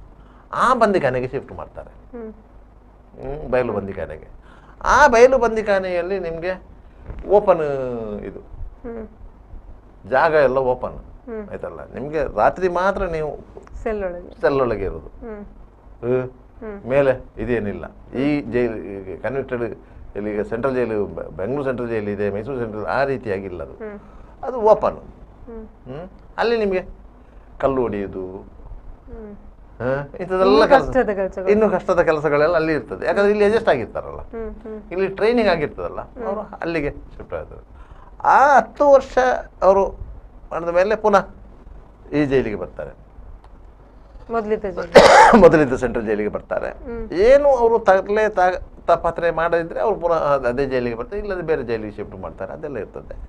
ಆ ಇದರಲ್ಲಿ ಪುನಃ ಇಲ್ಲಿಗೆ ಬಂದಾಗ ಈ ಸೂಪರ್ಟೆಂಟ್ ಏನಿದ್ದಾರೆ, ಜೈಲ್ ಸೂಪರ್ಟೆಂಟ್, ಅವರಿಗೆ ಇವರ ಮೇಲೆ ಏನಾದರೂ ಕನಿಕರ ತೋರಿದ್ರೆ, ಇವ ಜೈಲು ಶಿಕ್ಷೆಯಿಂದ ಇವನ ಮನಸ್ಸು ಪರಿವರ್ತನೆ ಆಗಿದೆ, ಸಾಮಾನ್ಯ ವ್ಯಕ್ತಿಯಾಗಿ ಈತ ಇದ್ದಾನೆ ಅಂತ ಹೇಳಿ ಅವರಿಗೆ ಮನಸ್ಸು ಆದರೆ ಅವರು ಅವರ ಹಿರಿಯ ಅಧಿಕಾರಿಗಳಿಗೆ ಒಂದು ವರದಿ ಕೊಡ್ತಾರೆ, ಇಂತಿಂತ ಕೈದಿ ಸೋ ನಂಬರ್, ಅಂದ್ರೆ ಉತ್ತಮ ನಡವಳಿಕೆ ಅಂತ. ಉತ್ತಮ ನಡವಳಿಕೆ. ಅದರಿಂದಾಗಿ ಇವನನ್ನು ಬಿಡುಗಡೆ ಮಾಡಲಿಕ್ಕೆ ನಾವು ಶಿಫಾರಸು ಮಾಡಬಹುದು ಅಂತ. ಅದು ಆ ಪ್ರೊಸೆಸ್ಗಳಾಗುವಾಗ ಇನ್ನೊಂದೆರಡು ವರ್ಷ ಹೋಗುತ್ತೆ. ಆದ್ರೆ ಈಗ ಈ ಕೇಸಲ್ಲಿ ಪ್ರಜ್ವಲ್ ರೇವಣ್ಣ ಒಬ್ಬರಿಗೆ ಮಾತ್ರ ಶಿಕ್ಷೆ ಆಗಿರುವಂತದ್ದು. ಆ ಕೇಸಿಗೆ ಸಹಕರಿಸಿದವರು ಅಥವಾ ಅವರೊಟ್ಟಿಗಿದ್ದವರು, ಅದಕ್ಕೆ ಸಂಬಂಧಪಟ್ಟವರಿಗೆ ಯಾರಿಗೂ ಶಿಕ್ಷೆ ಆಗಲ್ವಾ ಅಂತ? ಇಲ್ಲ, ಇದರಲ್ಲಿ ರೇಪ್ ಕೇಸ್ ಅಂತ ಇದ್ದದ್ದು ಅವರು ಒಬ್ಬರ ಮೇಲೆ ಮಾತ್ರ. ಗೊತ್ತಾಯ್ತಾ? ರೇಪ್ ಕೇಸ್ ಅಂತ ಇದ್ದದ್ದು ಪ್ರಜ್ವಲ್ ರೇವಣ್ಣ ಮಾತ್ರ. ಆ ಸಂತ್ರಸ್ತ ಮಹಿಳೆ ಕೊಟ್ಟ ಸುರಿನ ದೂರಿನಲ್ಲಿ ಇದ್ದದ್ದು ಪ್ರಜ್ವಲ್ ರೇವಣ್ಣ ಮಾತ್ರ. ಅದನಂತರ ಈ ಪ್ರಕರಣವನ್ನು ಹಳಿ ತಪ್ಪಿಸಲು ಪ್ರಯತ್ನ ಪಟ್ಟವರಲ್ಲಿ ಹಲವರಿದ್ದಾರೆ. ಅದಕ್ಕೆ ಅದು ಸಪರೇಟ್ ಕೇಸ್ ರಿಜಿಸ್ಟರ್ ಆಗಿದೆ ಅವರ ಮೇಲೆಲ್ಲ. ಈಗ ಭವಾನಿ ರೇವಣ್ಣನ ಮೇಲೆ ಇವರು HD ರೇವಣ್ಣ ಮೇಲೆ ಎಲ್ಲ ಸಪರೇಟ್ ಕೇಸ್ ರಿಜಿಸ್ಟರ್ ಆಗಿರುವುದು. ಆಯ್ತಾ? ಈ ಪೆನ್ ಡ್ರೈವ್ ಹಂಚಿದ್ರಲ್ಲ, ಸಂತೆಯಲ್ಲಿ ಹಂಚಿದ ಹಾಗೆ ಅವರ ಮೇಲೂ ಸಪರೇಟ್ ಕೇಸ್ ಆಗಿದೆ. 400-500 ಮಂದಿ ಏನೋ ಇರ್ಬೇಕು. ಅವರಿಗೆ ಬೇರೆ ಅದು ಟ್ರಯಲ್ ಆಗ್ತಾ ಇದೆ. ಆ ಪ್ರಕರಣ ರೇಪ್ ಕೇಸಲ್ಲಿ ಮಾತ್ರ ಇದು, ಯಾಕಂದ್ರೆ ಜನಪ್ರತಿನಿಧಿ ನ್ಯಾಯಾಲಯದಲ್ಲಿ ಚಾರ್ಜ್ ಶೀಟ್ ಆಗಿರೋದು. ಈಗ ಪ್ರಜ್ವಲ್ ರೇವಣ್ಣನ ಮೇಲೆ ಸಹ ಇನ್ನೂ 4 ಕೇಸ್ಗಳಿವೆ. ಅದರಲ್ಲಿ 3 ಇದೆ. 4ರಲ್ಲಿ 1ಕ್ಕೆ ಶಿಕ್ಷೆ ಇತ್ತು, ಇನ್ನು ಉಳಿದ 3 ಯಾವ? ಇನ್ನು 3 ಟ್ರಯಲ್ ಸ್ಟೇಜ್ ಅಲ್ಲಿ ಇದೆ. ಇನ್ನು 3 ಪ್ರಕರಣಗಳು. 1ಕ್ಕೆ ಜೀವಾವಧಿ ಆದ್ರೆ ಮತ್ತೆ 3ರಲ್ಲಿ ಅದು ಸಹ ಇದಕ್ಕೆ ರಿಲೇಟೆಡ್ ಆಗಿರುವಂತ ಬೇರೆ ಬೇರೆ ಪ್ರಕರಣಗಳು, ಇದೇ ರೀತಿಯ ಬೇರೆ ಪ್ರಕರಣಗಳು. ಆದ್ದರಿಂದ ಅದಕ್ಕೂ ಶಿಕ್ಷೆ ಆಗಬಾರದು ಅಂತ ಏನಿಲ್ಲ. ಇಲ್ಲ ಇದ್ರೆ ಅದರಲ್ಲೂ ಸಾಕ್ಷ್ಯಾಧಾರ ಕೊರತೆಗಳು ಅಂತದ್ದು ಏನಾದ್ರು ಕಂಡು ಬಂದ್ರೆ ಅದರಲ್ಲಿ ಬಿಡುಗಡೆ ಆಗಬಾರದು ಅಂತೂ ಏನೂ ಇಲ್ಲ. ಈಗ ಜನಪ್ರತಿನಿಧಿಗಳ ಕೋರ್ಟ್ ನಲ್ಲಿ ಶಿಕ್ಷೆ ಆಗಿರುವಂತ ಜೀವಾವಧಿ ಶಿಕ್ಷೆ, ಈಗ ಮುಂದೆ ಅವರು ಹೈಕೋರ್ಟಿಗೆ ಅಥವಾ ಇದಕ್ಕೆ ಹಾಕಿದ್ರೆ ಅವರ ಮುಂದಿನ ನಡೆ ಯಾವ ರೀತಿ ಇರ್ಬೋದು? ಹಾಕ್ಬೋದಾ ಕೇಸನ್ನು? ಈಗ ಹೈಕೋರ್ಟ್ ನ ವಿಭಾಗೀಯ ಪೀಠಕ್ಕೆ ಅವರು ಅಪೀಲ್ ಹಾಕಬೇಕು. ಅಪೀಲ್ ಹಾಕುವಾಗ ಅವರು ಜನಪ್ರತಿನಿಧಿಗೆ ನ್ಯಾಯಾಲಯ ಕೊಟ್ಟಂತಹ ತೀರ್ಪಿಗೆ ತಡೆ ಕೋರಬೇಕು. ತಡೆ ಕೋರಬೇಕು. ತಡೆ ನೀಡಿದ್ರೆ ಅವರು ರಿಲೀಸ್ ಆಗ್ಬೋದು. ನಿಮಗೆ ರಿಲೀಸ್ ಆಗ್ಬೋದು ತಡೆ ನೀಡಿದ್ರೆ. ಆದ್ರೆ ಈ ಸಂದರ್ಭದಲ್ಲಿ ಏನಾಗ್ತದೆ ಅಂತ ಹೇಳಿದ್ರೆ, ಇವರ ಮೇಲೆ ಮತ್ತೂ 3 ಕೇಸುಗಳು ವಿಚಾರಣಾ ಹಂತದಲ್ಲಿರುವುದರಿಂದ ಹೈಕೋರ್ಟ್ ಒಂದು ವೇಳೆ ಈ ಜಡ್ಜ್ಮೆಂಟಿಗೆ ತಡೆ ನೀಡಿದ್ರು ಇವರು ಕೋರ್ಟ್ ಜೈಲಿನಿಂದ ರಿಲೀಸ್ ಆಗೋದಿಲ್ಲ. ಆ 3 ಪ್ರಕರಣಗಳಿಗೆ ಜಾಮೀನಾಗಬೇಕು. ಇಲ್ಲದ್ರೆ ಆ 3 ಪ್ರಕರಣಗಳ ವಿಚಾರಣೆ ಮುಗಿಬೇಕು, ಅದರ ಜಡ್ಜ್ಮೆಂಟ್ ಬರಬೇಕು. ಮತ್ತೆ ಅದಕ್ಕೆ ಪುನಃ ಅವರು ಹೈಕೋರ್ಟ್ಗೆ ಹೋಗಿ ಅದು ಶಿಕ್ಷೆ ಆದರೆ ಜಾಮೀನು ಪಡ್ಕೊಳ್ಬೇಕು, ಶಿಕ್ಷೆ ಆಗದಿದ್ರೆ ರಿಲೀಸ್ ಆಗ್ತದೆ. ಹಾಗೆ ಅಂತೂ ಇಂತೂ ಈ ಪ್ರಕರಣ ಇನ್ನೊಂದು 5 ವರ್ಷಗಳ ಕಾಲ ನ್ಯಾಯಾಲಯದಲ್ಲಿ ತೀವ್ರ ನಿಗಾವಣೆಯಲ್ಲಿ ಇರ್ತದೆ. ಜೀವಾವಧಿ ಶಿಕ್ಷೆ ಆಗಿರೋದ್ರಿಂದ ನ್ಯಾಯಾಲಯದ ತೀವ್ರ ನಿಗಾವಣೆಯಲ್ಲಿ ಈ ಪ್ರಕರಣ ಇರ್ತದೆ. ಇಂತಹ ಸಂದರ್ಭದಲ್ಲಿ ಕೆಲವೊಮ್ಮೆ ಏನು ಮಾಡ್ತಾರೆ ಅಂತ ಹೇಳಿದ್ರೆ, ಜೀವಾವಧಿ ಶಿಕ್ಷೆ ಆದರೆ ನೀವು 5 ವರ್ಷದವರೆಗೆ ಶಿಕ್ಷೆ ಮುಗಿಸಿ ನಂತರ ಅಪೀಲ್ ಮಾಡಿ ಅಂತ ಹೇಳುವುದು ಉಂಟು. 5 ವರ್ಷ ಅನುಭವಿಸಲೇಬೇಕು, ಅನುಭವಿಸಿ ಮತ್ತೆ ಅಪೀಲ್ ಹಾಕಿತ್ತ ಹೇಳುವುದುಂಟು. ಇಲ್ಲಂತಿಲ್ಲ, ಕೆಲವು ಮರ್ಡರ್ ಕೇಸ್ಗಳಿಗೆ ಹೇಳ್ತಾರೆ, ರೇಪ್ ಕೇಸ್ಗಳಿಗೆ ಹೇಳುವುದು ಕೆಲವು ಕಡಿಮೆ. ಅದು ಹೇಳಬಾರ್ದಂತ ಏನಿಲ್ಲ, ಕಾನೂನಲ್ಲಿ ಅವಕಾಶ ಇಲ್ಲ ಅಂತ ಹೇಳಲಿಕ್ಕಿಲ್ಲ, ಹೇಳ್ಬೋದು. ಇಲ್ಲ, ನಾವು ಈಗ ಅದು ಪ್ರಿಮಿನರಿ ಸ್ಟೇಜ್ ಅಲ್ಲಿ ಇದೆ ಕನ್ವಿಕ್ಷನ್. ಆಲ್ರೆಡಿ ಅವರಿಗೆ ಈ ಹಿಂದಿನ ಕೋರ್ಟುಗಳು ಜಾಮೀನು ಕೊಟ್ಟಿಲ್ಲ. ಈ ಪ್ರಕರಣದಲ್ಲಿ ಅವರು ಜುಡಿಷಿಯಲ್ ಕಸ್ಟಡಿಯಲ್ಲಿದ್ದು ಟ್ರಯಲ್ ಅನ್ನು ಫೇಸ್ ಮಾಡಿರುವುದು.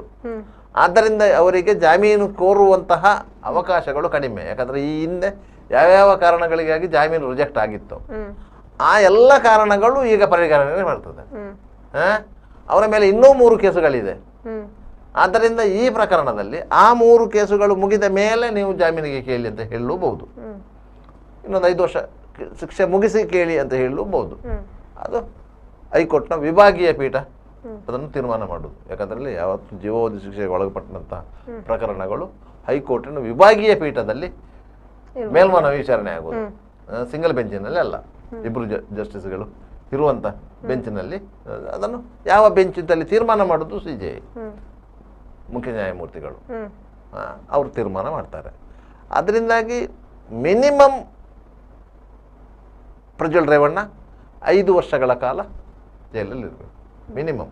ಅದೀಗ SIT ಅವರು ಈ ಒಂದು ಕೇಸ್ನಲ್ಲಿ ಆಧುನಿಕ ತಂತ್ರಜ್ಞಾನದ ವಿಧಾನವನ್ನು ಬಳಸಿದ್ದಾರೆ ಅಂತ ಹೇಳ್ತಾ ಇದ್ದಾರೆ. ಸೊ ಯಾವ ರೀತಿ ಬಳಸಿರ್ಬೋದು ಅಂತ? ಆಧುನಿಕ ವಿಧಾನ ಅಂತ ಹೇಳಿದ್ರೆ ನಿಮ್ಗೆ ಆ ವಿಡಿಯೋದಲ್ಲಿ, ಯಾಕಂತ ಹೇಳಿದ್ರೆ ಇದರ ಹಾರ್ಡ್ ಕಾಪಿ ಸಿಕ್ಕಿಲ್ಲ, ವಿಡಿಯೋದು ಹಾರ್ಡ್ ಕಾಪಿ ಸಿಕ್ಕಿಲ್ಲ.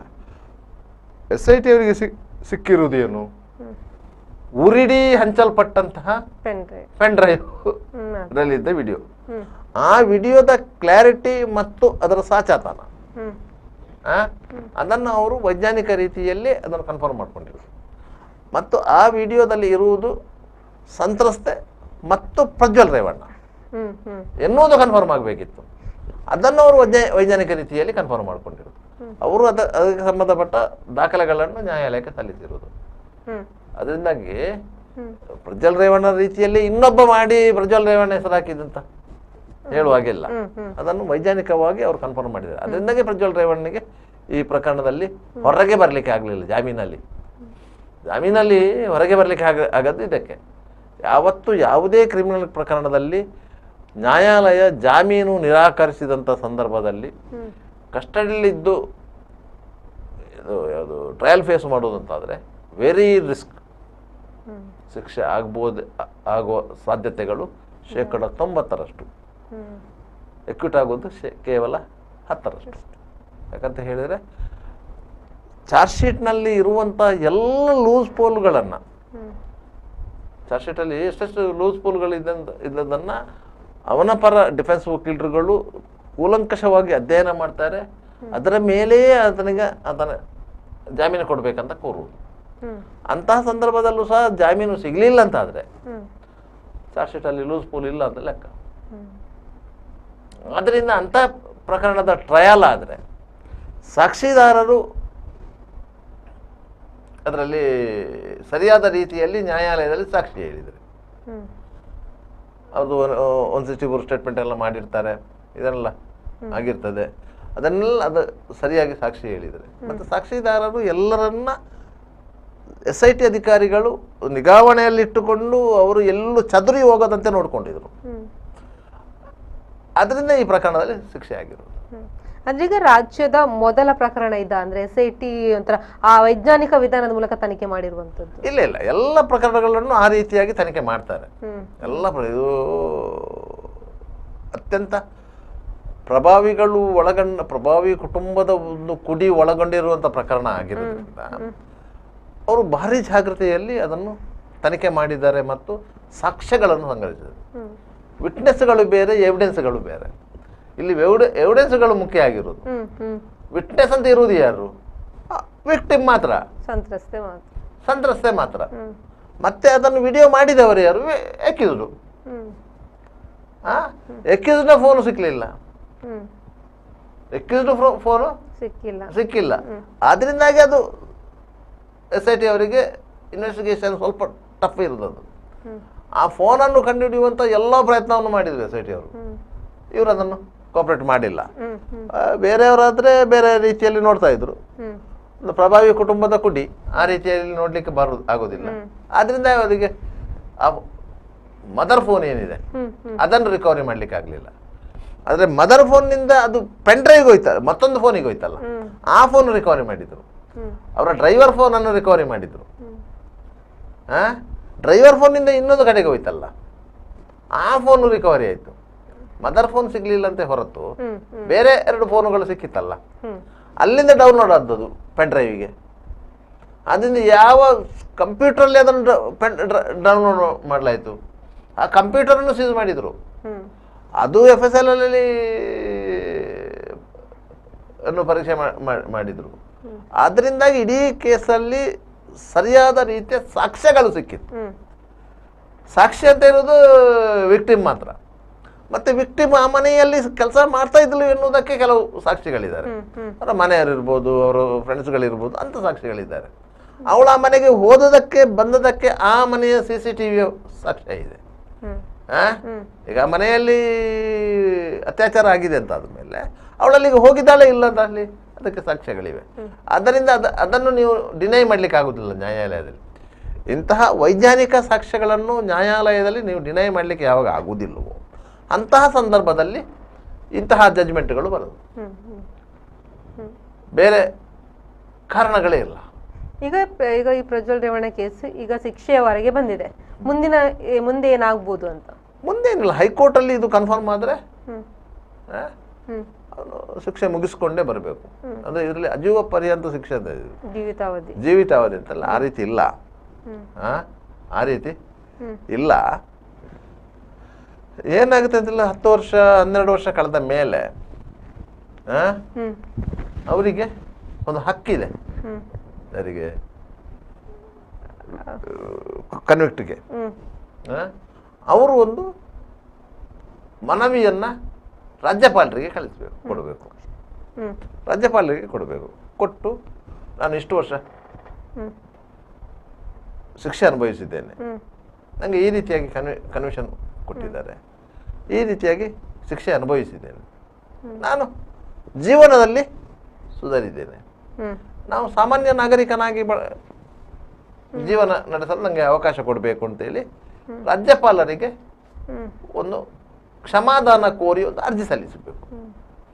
ಯಾಕಂದರೆ ಈ ದೇಶದಲ್ಲಿ ಕ್ಷಮಾದಾನ ಕೊಡುವಂಥ ಅಧಿಕಾರ ಇರುವುದು ರಾಜ್ಯ ಮಟ್ಟದಲ್ಲಿ ರಾಜ್ಯಪಾಲರಿಗೆ, ಕೇಂದ್ರ ಮಟ್ಟದಲ್ಲಿ ರಾಷ್ಟ್ರಪತಿಗಳಿಗೆ. ಅವರು ಕ್ಷಮಾದಾನ ಕೊಡುವಂಥ ಅಧಿಕಾರ ಇರೋದು. ಇಲ್ಲದೆ ಯಾವ ಪೊಲಿಟಿಷಿಯನ್ಗೂ, ಪ್ರಧಾನಿಗೂ ಇಲ್ಲ, ಮುಖ್ಯಮಂತ್ರಿಗೂ ಇಲ್ಲ, ರಾಜ್ಯಪಾಲರಿಗೆ ಮತ್ತು ರಾಷ್ಟ್ರಪತಿಗಳಿಗೆ ಇರೋದು. ಅವರು ರಾಜ್ಯಪಾಲರಿಗೆ ಒಂದು ಮನವಿ ಕಳಿಸಬೇಕು. ಆ ಮನವಿಯನ್ನು ರಾಜ್ಯಪಾಲರು ಸಂಬಂಧಿತ ಇಲಾಖೆಗೆ ಕಳಿಸ್ತಾರೆ, ಕಾರಾಗೃಹ ಇಲಾಖೆಗೆ ಕಳಿಸ್ತಾರೆ. ನೋಡಿ, ಈ ರೀತಿಯ ಒಂದು ಮನವಿ ಬಂದಿದೆ, ಇದರ ಬಗ್ಗೆ ನಿಮ್ಮ ಒಪಿನಿಯನ್ ಏನು ಅಂತೇಳಿ. ಆ ಮನವಿಯ ಮೇಲೆ ಕಾರಾಗೃಹ ಇಲಾಖೆಯರು ಅವರ ಒಪಿನಿಯನ್ ಬರೀತಾರೆ. ಮೊದಲಿಗೆ ಕಾರಾಗೃಹಕ್ಕೆ ಬಂದಾಗ ಯಾವ ರೀತಿಯಾಗಿದ್ದರು, ಅದರ ನಂತರ ಯಾವ ರೀತಿಯಾಗಿ ಅವರು ಬದಲಾವಣೆ ಆದರು, ಈ ವ್ಯವಸ್ಥೆಗೆ ಹೇಗೆ ಹೊಂದಿಕೊಂಡ್ರು, ಮತ್ತು ಅವರು ಏನೆಲ್ಲ ಇಲ್ಲಿ ಬೇರೆ ಆಕ್ಟಿವಿಟೀಸ್ಗಳೆಲ್ಲ ಭಾಗಿಯಾದರು, ಇದರದ ಒಂದು ಒಪಿನಿಯನ್ ಅವರನ್ನು ಬಿಡುಗಡೆ ಮಾಡಿದರೂ ಸಹ ಸಮಾಜದಲ್ಲಿ ಒಳ್ಳೆಯ ವ್ಯಕ್ತಿಯಾಗಿ ಬದುಕಬಹುದು ಎನ್ನುವ ವಿಶ್ವಾಸ ಇದೆ ಅಂತೇಳಿ ಅವರು ವರದಿ ಕೊಟ್ಟರೆ, ಆ ವರದಿಯನ್ನು ಗೃಹ ಇಲಾಖೆಗೆ ಕಳಿಸಲಾಗ್ತದೆ. ಗೃಹ ಇಲಾಖೆ ಅದನ್ನು ಪರಿಶೀಲನೆ ಮಾಡಿ ಅಂತಿಮ ವರದಿಯನ್ನು ಸಚಿವ ಸಂಪುಟದ ಮುಂದೆ ಇಡ್ತಾರೆ. ಸಚಿವ ಸಂಪುಟದಲ್ಲಿ ಅದನ್ನು ಪರಿಶೀಲನೆ ಮಾಡಿ ಕ್ಷಮಾದಾನ ಕೊಡ್ಬೋದು ಅಂತ ಹೇಳಿ ರಾಜ್ಯಪಾಲರಿಗೆ ರೆಕಮೆಂಡ್ ಮಾಡಿದರೆ ರಾಜ್ಯಪಾಲರು ಕ್ಷಮಾದಾನ ಕೊಡ್ತಾರೆ. ಆ ಆದೇಶದ ಮೇಲೆಗೆ ಆಗಸ್ಟ್ 15ಕ್ಕೆ ರಿಲೀಸ್ ಆಗುತ್ತೆ. ಆಗಸ್ಟ್ 15ಕ್ಕೆ ರಿಲೀಸ್ ಆಗುತ್ತೆ. ಆ ರೀತಿಯ ವ್ಯವಸ್ಥೆಯೂ ಇದೆ. ಆದರೆ ಒಟ್ಟಾರೆ ಕನ್ವಿಷನ್ ಪೀರಿಯಡ್ ನಿಮ್ಮ 12 ವರ್ಷ ಕಳಿಬೇಕು. 12 ವರ್ಷ ಕಳೆದು ಆ 2 ವರ್ಷದಲ್ಲಿ ಇದು ಆಗುತ್ತದೆ, ಯಾವುದು ಈ ಪತ್ರ ವ್ಯವಹಾರಗಳು, ಅಭಿಪ್ರಾಯಗಳು, ಒಪಿನಿಯನ್ ಕೇಳುವಂಥದ್ದು, ಇದೆಲ್ಲ ಆಗುತ್ತೆ. ಅದರಿಂದ ಆ ರೀತಿಯಾಗಿ ಇದಾದರೆ ರಿಲೀಸ್ ಆಗ್ತದೆ. ಇಲ್ಲ ಇದ್ರೆ ಇಲ್ಲ, ಜೀವನ ಪರ್ಯಂತ ಅಲ್ಲಿರ್ಬೇಕು. ಸರಿ, ಏನೇ ಆದ್ರೂ ಕೂಡ ಈ ಪ್ರಕರಣದ ಮೂಲಕ ಕಾನೂನಿನ ಮುಂದೆ ಎಲ್ಲರೂ ಒಂದೇ, ಶ್ರೀಮಂತ ಬಡವ ಅಥವಾ ಪ್ರಭಾವಿ ವ್ಯಕ್ತಿ ಅನ್ನುವಂಥದ್ದು ಏನಿಲ್ಲ, ತಪ್ಪು ಮಾಡಿದ್ರೆ ಶಿಕ್ಷೆ ಖಂಡಿತ ಅನ್ನೋದು ಪ್ರೂವ್ ಆಗಿದೆ ಅಂತ ಹೇಳ್ತಾ ಇಷ್ಟೊತ್ತು ನಮ್ಮ ಜೊತೆ ಕೂತ್ಕೊಂಡು ಈ ವಿಷಯದ ಬಗ್ಗೆ ಮಾಹಿತಿನ ಹಂಚ್ಕೊಂಡಿದ್ದಕ್ಕೆ ಧನ್ಯವಾದಗಳು. Thank you.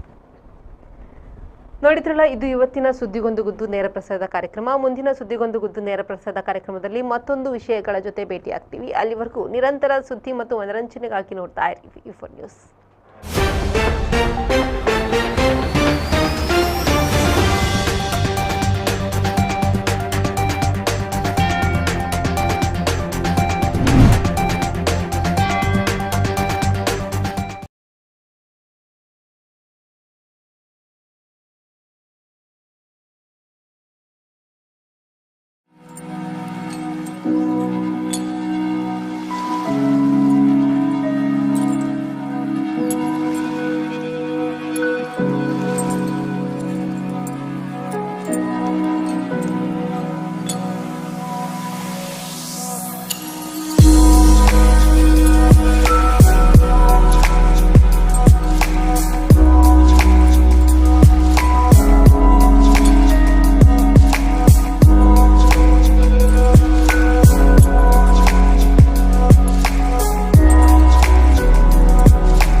Park with ease at Ajanta Business Center with security access and convenience at your fingertips. Step into a welcoming lobby where a warm smile greets you and your clients. With top-tier amenities, Ajanta set the stage for our success, leading us to Ashoka Business Center as a next upgrade. Invest in workspaces managed by Vortex. Invest Smart. Invest in Mangaluru. The Father Mullah Charitable Institutions, the most modern linear accelerator, only one of its kind in this region for specific burning of cancer cells. We have all precision equipments and instruments for both invasive and non-invasive surgical procedures and diagnosis, ultrasonic color Doppler, CT scan and MRI machines. The operation theaters are equipped with contemporary equipments, high-tech intensive care units, neo and postnatal units, burns unit, cath lab and cardiothoracic units are fully equipped. Our NICU is the largest in the city. The blood bank and cell separator and casualty are 24-hour services. The Father Mullah Charitable Institutions. Ideal ice cream, milky way to your heart.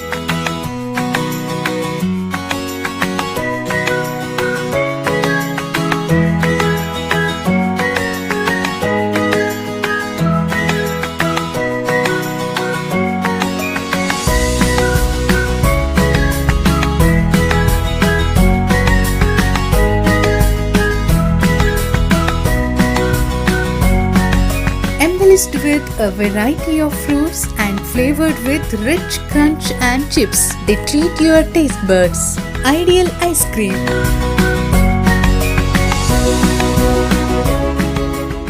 B. Devdas Ganpati Pai Enterprises.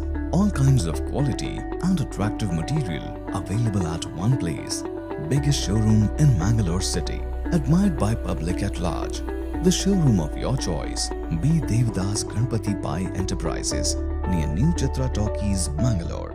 AJ Hospital and Research Center is a leading advanced tertiary healthcare center of India, serving the coastal citizens and spreading good health across the sea line. AJ Hospital and Research Center is a specialized Medicare center providing service to more than 30 major medical disciplines, embracing new technologies to offer high-level healthcare that matches the best in the country. Our technical and medical expertise include foremost services in cadaveric organ retrieval, drug-eluting stent placement, pediatric lab nephrectomy, ambulance services, dermatology, ENT, nephrology and many more. AJ Hospital and Research Center, Kuntikana, Mangaluru. Call 222553.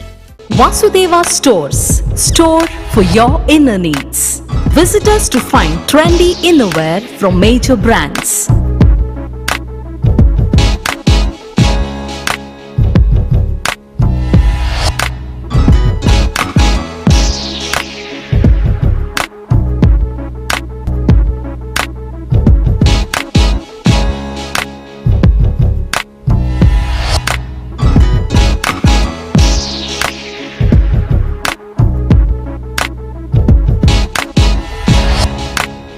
Visit Vasudeva Stores, ground floor, Ideal Towers near Sharavu Ganapati Temple, Mangaluru.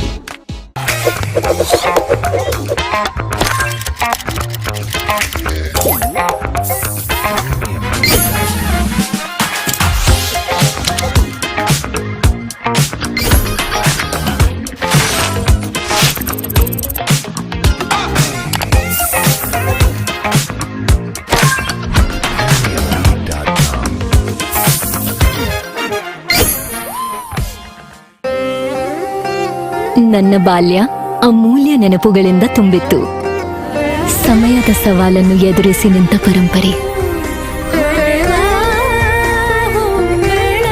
ಆಹಾ, shining, ಆದ್ರೆ ಏನೋ missing.